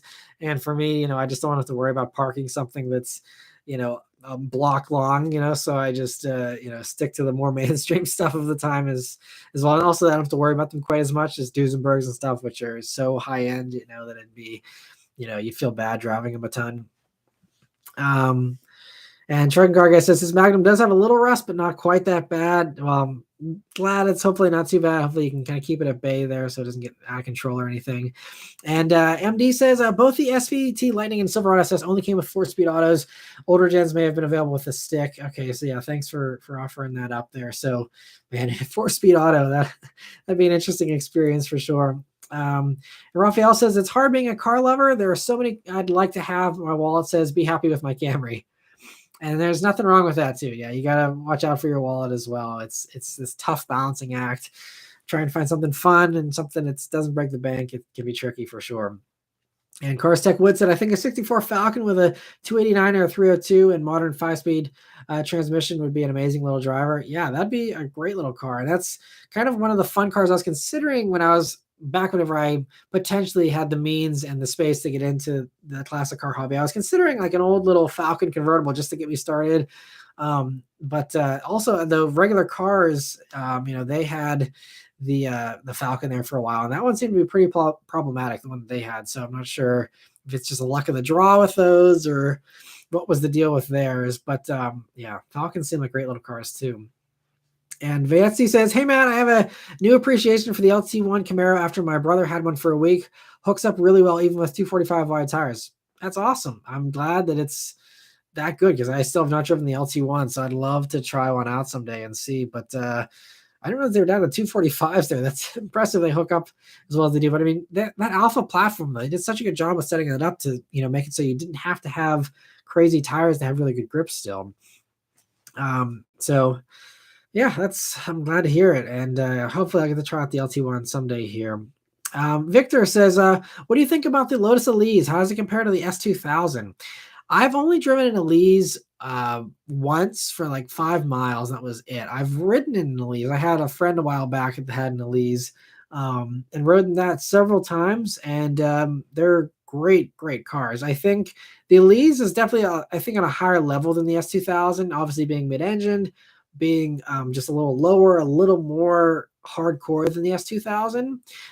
So if you're looking for the most raw experience, I mean, you have like no power steering in the Elise, like it's just a little more, intense than the S2000. But the S2000 is also an amazing car. So it's just really going to come down to, I guess how much comfort you want is probably really the most deciding factor. And also just, the driving dynamics are totally different with mid-engine versus front engine. So there's some of that at play, but I think they both have their own strengths. For my money, though, I'd probably go Elise if they were the same price. But yeah, they're both great cars. And that dude Norton says, any plans for a build for the channel? No, I just don't have the time, unfortunately. A build takes so long. Even if you were just, having someone else build it, like some of these other, build channels do, where they just take it to a shop and have someone else put all the stuff on it for them. Even that, like I'm so maxed out right now with time, just trying to churn out as many videos as I can for this channel, that I would have, like, something would have to give. I would have to either quit doing the weekly update or quit doing, 2 car reviews a week and go down to 1 car review a week or something like that in order to make time for a build. But I don't know. I feel like the build thing is something that unless you're going crazy, like, Tavares and all these guys, I don't know how much appreciation there is for a regular build anymore. I feel like that's already been done so many times, and that train has kind of passed by now. I just feel like, I've kind of missed that a little bit. And it's also, I'm not really into modding cars much anymore myself. I really love how all these modern cars, like my Bullet. One of the reasons why I love my Bullet, active exhaust. I can have it loud or quiet with a flip of a switch. Magnetized suspension. I can have it stiff or soft at the flip of a switch. It's all those customizations. I don't need to do springs. I don't need to do a coilover setup. I don't have to do an exhaust because it has all that stuff built in. And then whenever I don't feel like having a loud exhaust anymore, I quiet it down. And whenever I need to sneak out in the morning and not wake the baby, I put it in quiet mode. And, having that, so for me, there are certain cars where, I would want to mod them if I owned them. But, as far as getting excited about mods, I don't have that. I think I've kind of, move beyond that a little bit myself, because I'm just so excited about all these new vehicles and what they offer and stuff. And I'm kind of also just lazy, and I just want to buy something and like it the way it is without having to do stuff. And I know that a lot of people, it's a personalization thing, and it's, adding your own character to the car and giving it more, more personality. And I can totally appreciate that. I did that with a lot of my other cars in the past. It's just, for me, it's just, to me, just, it doesn't have the appeal that it used to. And it's just a me thing. It's, nothing against, mods or anything like that at all. But it's just, again, just me. I don't have time. I don't even have time to build my Lego car that I want to build, like, let alone building a real car. I got this Lego 007 Aston Martin that's been sitting on the shelf for over a year, like a year and a half, probably almost 2 years now. I don't even have time to build that, let alone build a real car. So that goes to show you where my my life is at right now, as far as just being a dumpster fire from a time management standpoint. I can't do it. I wish I could. Let me see the other questions here. Raphael says, the systems engineer next to me at work put money down on a mirror. I made him promise I'd at least get to drive it once. Gorgeous car. That's awesome. Congrats to them.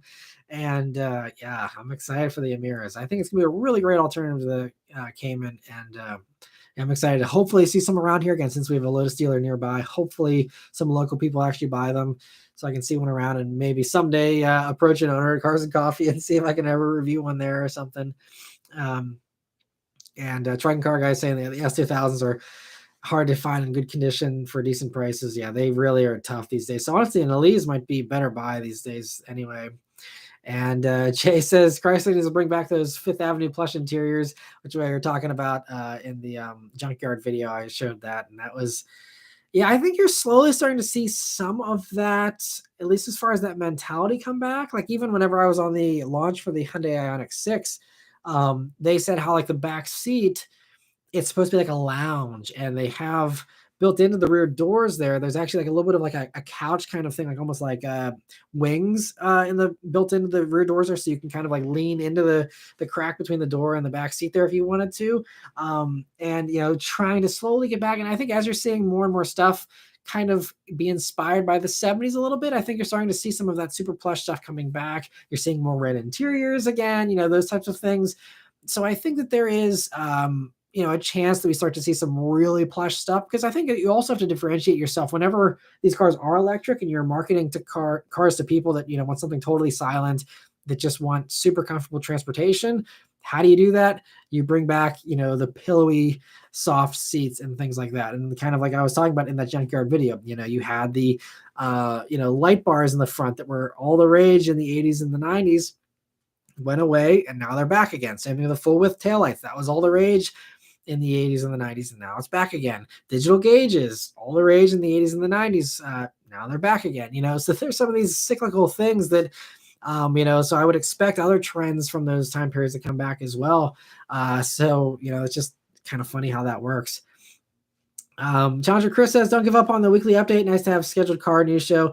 Yeah, and I know so many people really love that, so that's why I will continue to keep those going for as long as it makes sense, and I don't anticipate getting rid of them anytime soon for sure. But it is definitely a lot of work to do those. It's 2 days of work for that, and especially like this one this past week didn't get a lot of views. It's like, man, the amount of money that those weekly updates make, it's probably not the best use of my time, to be totally honest, from a money standpoint. But it's something I really enjoy doing. I'm also fascinated with covering this stuff, and I know so many of you really enjoy it. So even though the views, don't really justify doing it, it's just something I'm hoping to keep doing, as long as I can. But the problem with the weekly updates is they don't have the shelf life of the reviews. A weekly update gets views for a week, maybe 2, unless it's really a crazy headline that, gets a few views after the fact. But the weekly updates are really just like a fan service video at this point, because I'd be much better off doing a third review every week and having that video continue to get views for years and years afterwards, and continue to, even if it makes me 10 cents a day, that's still more than a weekly update that no one's watched in the past 5 years, that's just sitting there dormant on YouTube. So but again, it's something I want to keep doing, and I really do enjoy doing them, so I'm going to keep doing them as long as I can here. Carstack Wood said, apparently you can squish random items with car tires in your driveway and get millions of views. So funny how YouTube works. Right, I know, and it's like the same thing. It's you try so hard on a video, and then a cat falling off of a chair or something gets more views. That's just YouTube. It's the beauty of YouTube, and also the suffering of YouTube in some ways, as well, for those of us that actually work really hard on videos. And yeah, it's tough for sure. But I guess that's just the next challenge, right? Is trying to come up with some new low effort thing that gets huge views, that can kind of help boost the channel maybe. And Hugo says he's back. Have you heard any updates on a Ram Dakota? No, I mean, I think, there was a trademark that was done. And then, there was also the dealer conference recently that I covered, where they said that there's going to be a good-sized Ram, but it's going to be electric, and it's going to be inspired by the Ram electric concept, the crazy-looking one, not the actual production one. Excuse me. But that's what they're saying, is that's going to be, it's just going to be a little electric thing. And so we'll see if that turns out to be true. But I think that's kind of all I've heard. I don't know when it's coming. If it's coming anytime soon, I have no clue. But I think that's the next step as far as any kind of Ram Dakota goes. Um, and Anna says, moving the weekly updates to a separate channel so it still exists for all those that want it, but doesn't hurt your main channel would be a good option. I mean, it doesn't. I wouldn't say the weekly updates hurt the channel. It's just that they just don't get enough views to like make the money side of it worth it. But yeah, they don't really hurt the channel ever. So I mean, it's nothing I need to separate. And if I did a new channel, I'd have to wait for that channel to get monetized. So it actually lose me more money to put them on a second channel, I think. And I see also Omar's also asking, have I driven a Dodge Ram Daytona? I have not. I've never driven any of those sportier Ram trucks. I'd love to do an SRT10 someday. That'd be so cool. And Ernest says, Matt, YouTube stopped my paid subscription of you. Do I have to re-up every month? I not sure. I'm not a member of any other channel, so I don't know how it works. But I assume that you can make it so that it continues every month. Maybe there's just an option that's not set up there for you. I'm not sure why, but they shouldn't have stopped it unless you said specifically to only maybe do 1 month or something. I have no clue. Maybe someone else can chime in. Dom, okay, thanks, Dom. He says you can set up auto pay with the membership so that way maybe it continues to go. Because I know I've seen some other people where the membership thing, it'll show me that they've rejoined. So I think you're not the only one, Ernest, that I guess that's happening to. So maybe there's just, you have to set up an auto pay thing so that it doesn't, kick you out after that month. But hopefully we can get that figured out. And thanks again for your support, Ernest, and everyone. And Carstech Wood said, I really like your real-time car update videos. Are those similar to the weekly update in terms of viewing performance? So if you're talking about the videos for just like one car, like I did on the Integra Type S and those things, those are much better as far as viewing performance. And that's why you see Kirk and all these other people do videos on one car, because that, even though it has a short shelf life still typically, it's a lot less work. You're doing one car, you're doing research on one car, you're doing editing and filming and talking about just one car. It's a shorter video. It's quick and easy. And so that's why no one else does a weekly thing, because it's stupid of me to do, again, from a time value money standpoint. But so that's why you see everyone else doing those one-off videos. So I did like the Integra Type S, and I do some of those whenever I get embargoed information ahead of time, because that's where the value is. The breaking news component is the component that's valuable. And sometimes I can do something after the fact and it can still do okay. But if I'm just chasing all the other big channels, it's immediately going to rank my video lower and just going to never compete well. So it's one of those things with the Integra. Acura sent me that info a few days ahead of time. I was able to take my time, do a good video, edit it together, type up my script, and get everything all set and do that. So I only do those types of videos typically, unless I only do it if they send me the embargo stuff ahead of time, which only a few companies do. And even some of the companies, that's not consistent. So it's like, whoever decides to send me stuff, whenever they decide to send it to me, if it's something that I know is, newsworthy that you guys will be interested in, then I'll do, an embargo video on that. But aside from that, I don't do them.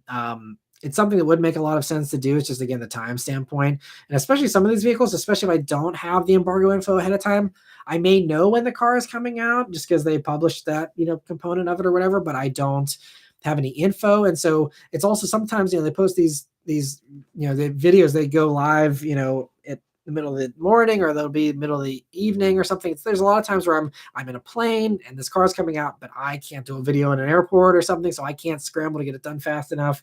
Or I'm having dinner with my family and I'm not going to just drop my dinner plate and run up here and do a video if I'm already, again, going to be behind everybody else. So there's some of those types of things that also kind of prohibit me from doing some of those. But again, if every car company gave me all the embargo stuff ahead of time, I would do way more of those videos, because they do really well. The Integra video is the best video I've done this year so far. And it's actually one of the best videos I've done in years as far as how fast it's growing. I think it's 160,000 views. And last year, my top videos were the Sequoia and the Prius. I think Sequoia is around 160. Prius is like 130. So, I mean, Integra is, I think, probably the best video I've done since my GR Corolla donut video, which went viral. And that's, I think, over 1 million views. But aside from that one, everything else, yeah, it's really done well. So it's one of those things, they're hit or miss. I'll do one of those little news videos for other cars and they get like no views, but then the Integra one, it like ends up being my best video in years. So I'd love to try more of those because they don't take a lot of time. It's just again getting that info ahead of time. Um, let me see. So Rafi, thank you so much for the super chat. He says, "Hi Matt, thank you for everything. Thanks for the support, Rafi. I really appreciate it, and I appreciate your support every week and for joining on these live streams and the comments. So many of you are just awesome with all the support. I really appreciate it, and I feel like I'm not worthy. I'm just like it's so humbling. So many of you I know have been with me and you've been watching the channel for a decade. Some of you, and it blows me away. So it always is so humbling how many of you really enjoy the channel, and it's what keeps me motivated whenever some of the stuff makes it really tough to do this job sometimes. Again, I'm not going to complain because it's an amazing dream job and I love doing what I do, but there's a lot of hard stuff behind the scenes, and the support and the comments and just the love from you guys just really does help keep me going. Again, the cars are fun and there's lots of other things as well, but I really appreciate the support. I appreciate it more than you guys know. I really do. And let me see some other questions here. Yeah, Triton Car Guy says he really enjoys the weekly updates, even though there isn't a lot of exciting news very often. And that's also the thing that may eventually someday kill the weekly updates, is if, all I'm covering is electric vehicles because that's all that's new in the future, then it may just lose its appeal to the point where it dwindles down to, 1,000 views a week or something. And then it's going to really just be like, I can't keep doing it, but for now it's doing okay. But the views are definitely starting to drop a little bit because I think a lot of people just don't like the electric stuff, but it's like, I can't do a weekly update on used cars. I got to do it on, here's the new cars that came out this week, and I have no control over what those new cars are, and it's just, my hands are kind of tied with those weekly updates, unfortunately. And Jay looks forward to them as well. I appreciate that. And Challenger Chris says, your weekly updates are a feed into the rest of your content. That's how I found out about the rest of your content years back. And I'm glad that worked that way for you. And I agree that I think there are some people that probably do, find it that way. And there's probably some stuff, vice versa, where some people, get into the weekly updates as well. But what I've noticed though is the weekly updates just haven't grown. They've actually declined in views over the life of the channel, and they really, never broke beyond really 15,000 views a week. It's just, they've always been the same views for basically, ever and ever. So there's something there where they're not gaining steam. I don't know what it is about them. I think obviously it's very topical. Some people only tune in whenever it's an exciting title. But it's just, I can't find a way to get those to grow, and I have no clue why. I wish I could figure it out, but I've been trying for years and years and just cannot find a way to make those weekly updates grow. Raphael, thank you so much though for another super chat. He says, we support you because you have a great channel. It really should do better than it has. I appreciate it, but there's a lot of good choices out there, for you guys as well. So that's, I also have to keep that in perspective. I work really hard, but that doesn't mean that, the channel should do well either, because there's a lot of people just doing this better, whether they have more resources or, other things that just help them to have an edge. There's just a lot of really cool stuff. I mean, there's so many good channels these days. It's really impressive. Some of the stuff that, like Haggerty was able to get a GR Yaris somehow this past week, do a drag race with a GR Corolla and all these other things, like these insane, drag races, awesome vehicles. There's just so many cool things. So, I mean, I totally understand kind of the decline of my channel, because it's just, there's so many really good channels out there these days that didn't exist 5 years ago whenever I was killing it, so it's totally understandable. And I'm just trying to find ways to, keep going. But, it's one of those things I can admit when I'm not the best. I'm not, it's not the coolest channel out there. And I totally, I try my best, but I can only do so much too. So I just, I'm thankful again for the support, for someone else mentioned earlier, the support for the small mom and pop kind of channel here, and not having Haggerty's money, but still I'm glad you guys appreciate the videos. All right, let me see, and thank you so much, Raphael, once again for the super chat there. So I think, okay, we've almost caught up on the questions here. Let me see. So Omar says, Matt, curious, has recent BMW cars taken any inspiration from the BMW Vision Next 100 that came out a few years ago? I don't think. Honestly, I don't remember 100% how that looked. But I don't know. I think they've kind of tried to incorporate that in their next concepts. Like I think some of the stuff from the Vision 100 you kind of see a little bit in the Vision D concept they just came out with recently. But I don't know if they've really done much more beyond that. And Bruce said, "What's a concept car that you want to drive?" Man, so many good questions here. I'm trying to think of like a concept in general, just off the top of my head that I would it's even like drivable, even remotely. Um, I don't have a good answer for you. I'm sorry. I wish I did. Uh, I mean, stuff like old stuff, like one thing just popped in my head, the Chrysler ME12, if you remember that one from 15 and 20 years ago, was a mid-engine V12 Chrysler, which sounded really cool. Sign me up for that. That could be a fun one. I don't know why that popped into my head, but there's one. I don't know of any others immediately off the top of my head, but all the Dodge, like little concept cars, like there was the Razor, there was the like Sidewinder. There's all these like crazy things they had back in the day. This all looked like they'd be so much fun to drive. So maybe some of that kind of stuff. And Triton Car Guy says, honestly, it could just be a symptom of the car market as a whole. Most of the manufacturers aren't making exciting vehicles, or only a few of them are. There's some of that. And I think also, like I was talking even to Joe Rady about this last year, where, he was like, there's just, I think, a little less interest in cars in general right now because no one can get one for a decent price. And, now the markups are starting to subside a little bit, but now you have interest rates that are crazy. So no one, wants to finance anything right now because it's just so hard to do, because it's just like your payments just get ballooned like crazy. And it's tough buying a car. So it's like, I think obviously a healthy car market helps, car review channels, and we just haven't had a healthy car market in years. I think there's some of that as well. But I would say again, there's other things that are leading to the decline of this channel, but I think that certainly hasn't helped matters. But I know a lot of these channels are all seeing declines in views a little bit because of that reason as well. I mean, like everyone's I was talking to Sophion about this recently too, like everyone's Civic Type R videos bombed whenever that came out back in the fall, because everyone's like, well, I can't buy this car anyway, I'm tired of these markups, I don't even care about the Civic Type R. And people are just like over it, they're just over it, with all these enthusiast vehicles, especially for enthusiast channels like many of us are, like, that means half of you guys are just, watching TikTok or something instead, because it's just like you're over it. And I totally get it, I completely understand. It makes it really hard to be interested in stuff whenever everything's unobtainium, and it's so hard to, you can't even look at stuff in dealerships. You have dealerships giving you the runaround anyway, even if you do want to, try and figure out a deal on something, and it's just a giant pain in the butt. And so, then yeah, why would you want to watch a video on a car that you can't get? It's just a tease at that point in a lot of people's minds. And I know for some people it's aspirational. Like I watch reviews on Ferraris sometimes when I have time, because even though I could never afford one, at least in my current situation, it's one of those things for me. It's an aspirational thing, but for a lot of people, it doesn't work that way. And I totally understand that. I can totally appreciate, the other opposite viewpoint there. And so, there's some of that for sure. And Hugo says, when are we going to get more acceleration reaction compilation videos? So I typically do those whenever I hit 100,000 more subscribers. So I was doing them like clockwork back when the channel was growing fast enough, where I'd be like, here's 100,000 subscribers, here's a new video. And then a year later, here's 200,000 subscribers, here's another video.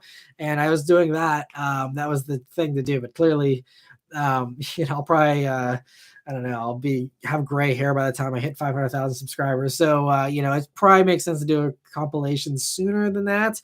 I've kind of been doing some of the reactions just as shorts, to kind of refresh some of those old reactions that people might have missed in the past.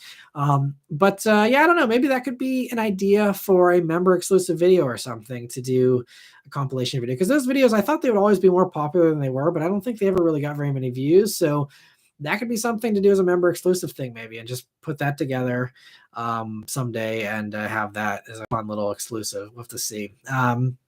And Dom says, I think it's the length. I love when the videos are over 30 minutes. Maybe break it into rumors / confirmed or exotic / affordable news, if that makes sense. That could make sense. Yeah, that's a good idea, to kind of do affordable news and then the rumors and the confirmed stuff. That could be a cool way to do it. Yeah, and that's something I guess I could upload them on the same day or something. I'd have to see, because it wouldn't be that much work if it's the same amount of work and I'm just splitting into 2 videos. I'm always worried about splitting into multiple videos for people, because I know I got a lot of feedback about people don't love the interior reviews because they want to have a one-stop shop for their car reviews. And so having to click over to another video to watch an interior review for some people isn't great. I know for some, and that's why I'm kind of, toning down in the interior reviews and not doing as many of those, but I am still doing some of them because for certain vehicles, it certainly makes sense for, families that are just, they already know they want a Telluride, but they want to know how many cup holders a Telluride has. Our interior review on a Telluride tells you all you need to know about that. And that interior review on the Telluride, actually, for this newest Telluride I just did back in the spring here, that video has already gotten more views than the actual Telluride car review did. So there's more people interested in the interior deep dive than the review. So there's some of that where I'm trying to be smart about it, but I'm trying to try and do as many one-stop shop things as I can. But I think I also may need to start getting a little more selective with what I cover in the weekly updates. I think that could help bring the length down. If I'm just like, there's a special edition of this car, 5 people might care about it, but I might just start cutting some stuff and just being like, look, this is still news, but I can't cover everything, and just start maybe, getting a little more selective about what I cover. But I'll have to see. I'm still trying to figure it out, but I always welcome your guys' feedback and thoughts on all that, and see what you all think as far as what you're interested in actually watching. And Elijah said the Nissan concept from like 2016-ish is what he would like to drive. That's a good answer. Yeah, the IDX? Is that what it was called? I can't remember. But yeah, the that little Nissan rear-wheel drive sports car they should have made as a BRZ competitor, and they never did. Arrgh. And that was one that was probably tough to justify, but man, that would have been so cool. Brain says the Cadillac CN. That's another one. Yeah, that'd be a fun one to drive for sure. I'm sure. Let me see. Truck and Car Guy says Dodge had made a Baby Viper concept like 10 years ago that would have been pretty cool. Another good answer. True. Yeah, I think I remember that one. Challenger Chris says automakers have just stalled. I feel like they're focusing on the interiors instead of the exteriors, which seems to make them boring. Yeah, I think there's some of that for sure. But with everyone just focusing more and more on the in-car experience, it's just, I guess, makes sense for them to do that. Omar says the Giario Ford Mustang concept is a concept I'd like to drive one day. That'd be cool. That'd be very cool. Yeah, I remember that thing. Jay says, speaking about concepts, any chances Mazda RX Vision concept comes alive, maybe with a new straight 6? I'd love to see that, but again, if Mazda can't even justify a new Mazda 6, RX Vision, I don't think there's any way, unless the rumors are true and they can partner up with Lexus and do some type of, combined coupe. That was a rumor from a few years ago. That would be the only other thing I can think of is something to, justify that. But I would love to think that they're still working on that, but I don't know. I should have asked them about that. They would never talk about future product, but I should have just at least, tried to poke them a little bit on the RX Vision and see if they had anything whenever I was on the Mazda event. Maybe whenever the CX-70 inevitably comes, I should, maybe next time I'll bring that up and say, so what about that RX Vision? Whatever happened there? And see what they say. And yeah, Elijah says IDX Nismo is what it was called. Yeah, that's what it was. Yeah, that thing was cool. It looks so good looking. I just, yeah, such a shame that car never happened. Truck and Car Guy says also a 6-wheeled Ram pickup. That'd be an interesting one to drive, I'm sure. All right, let me see. And so Alex has a question here. Would you possibly consider switching to monthly updates? There are some weeks where news may not be interesting to some, and monthly would have more news for more people. That's an interesting idea. I think the problem though is news. I think I kind of miss out on a lot of views just by doing them weekly because it's just old news after a week for some of the stuff. If something comes out on Monday, by Friday, everyone's already heard about it. I think like that was the thing that I'm guessing killed the Mustang Raptor weekly update this past week. I think that news story came out on Monday, and I thought about doing a dedicated video for that, but I was so slammed. I was actually finishing up my taxes on Monday there, so I didn't have time to do a video right whenever that news broke from Car and Driver there.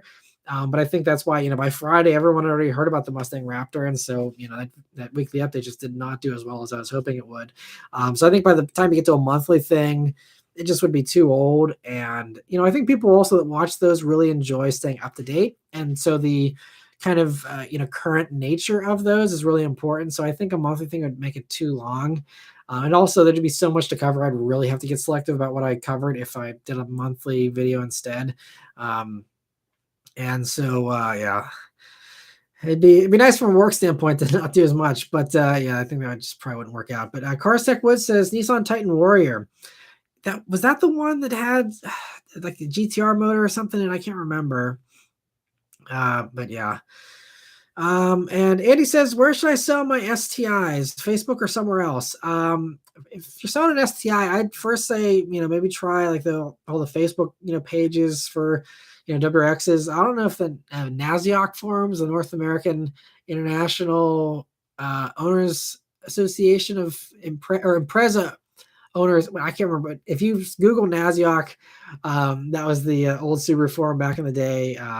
Or Elijah just said sell to me. There you go. So, maybe you guys can work something out. But I try forums.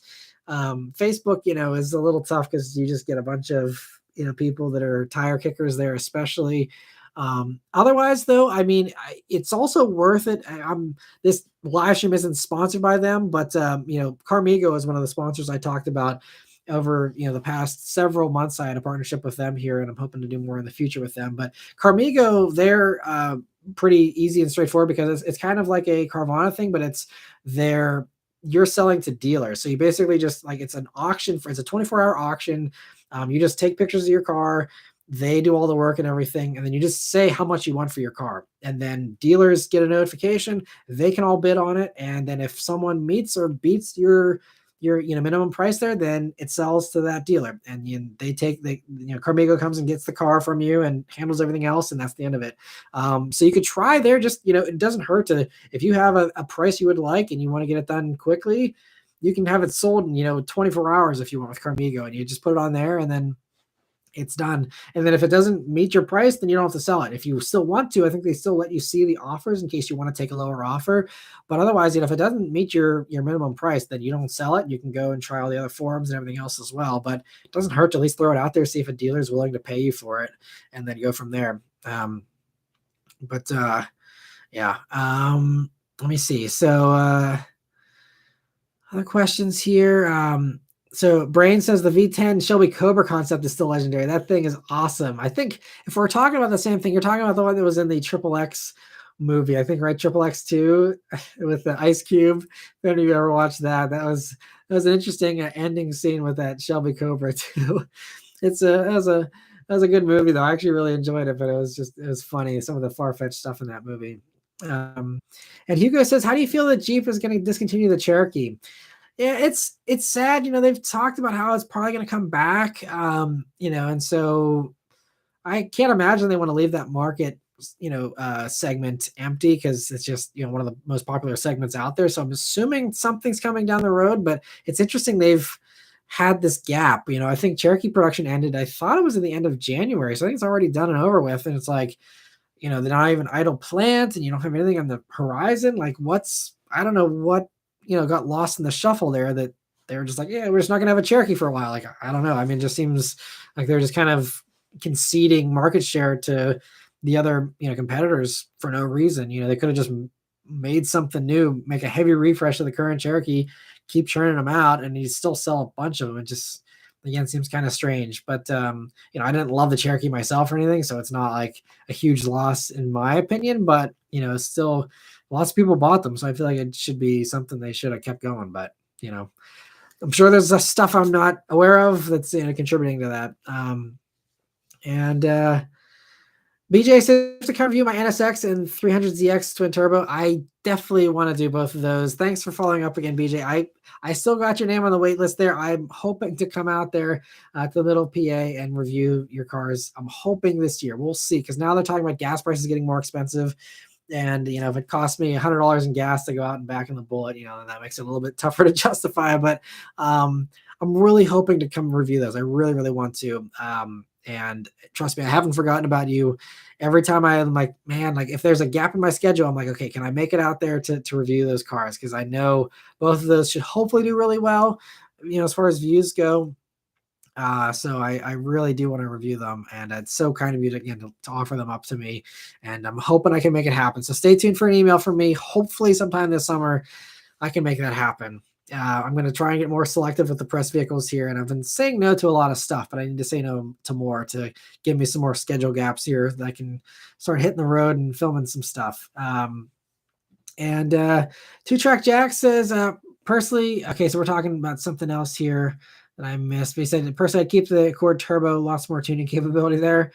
Elijah says, I've ever heard of their car company, Cupra, or have I ever heard of Cupra? What are your thoughts if you have heard of them? Yeah, Cupra's really cool. Part of Seat, which is now being, been spun off, and now it's they're starting to expand. They've talked about how they're going to expand Cupra. I think they said that we may get a Cupra SUV here in the States at some point.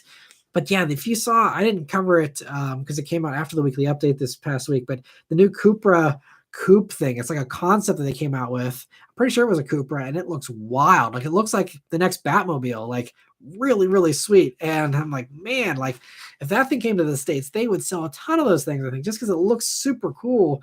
And styling definitely sells here, especially. So I mean, that could be promising. But uh yeah. And Alpha says, yeah, you couldn't do a video because you're finishing up your taxes. Totally me too. Yeah. And I mean, that just goes to show you just how busy I am, that I'm literally like down to the wire with even doing my taxes. I'm just like so overloaded with just so much work here behind the scenes.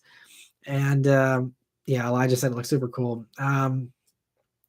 And GMC says, do you think, not GMC officially, but GMC 1505 says, do you think the upcoming EPA emissions regulations could apply the same e-fuel exemption the EU has? I feel like if it can happen in the EU, it could easily happen here.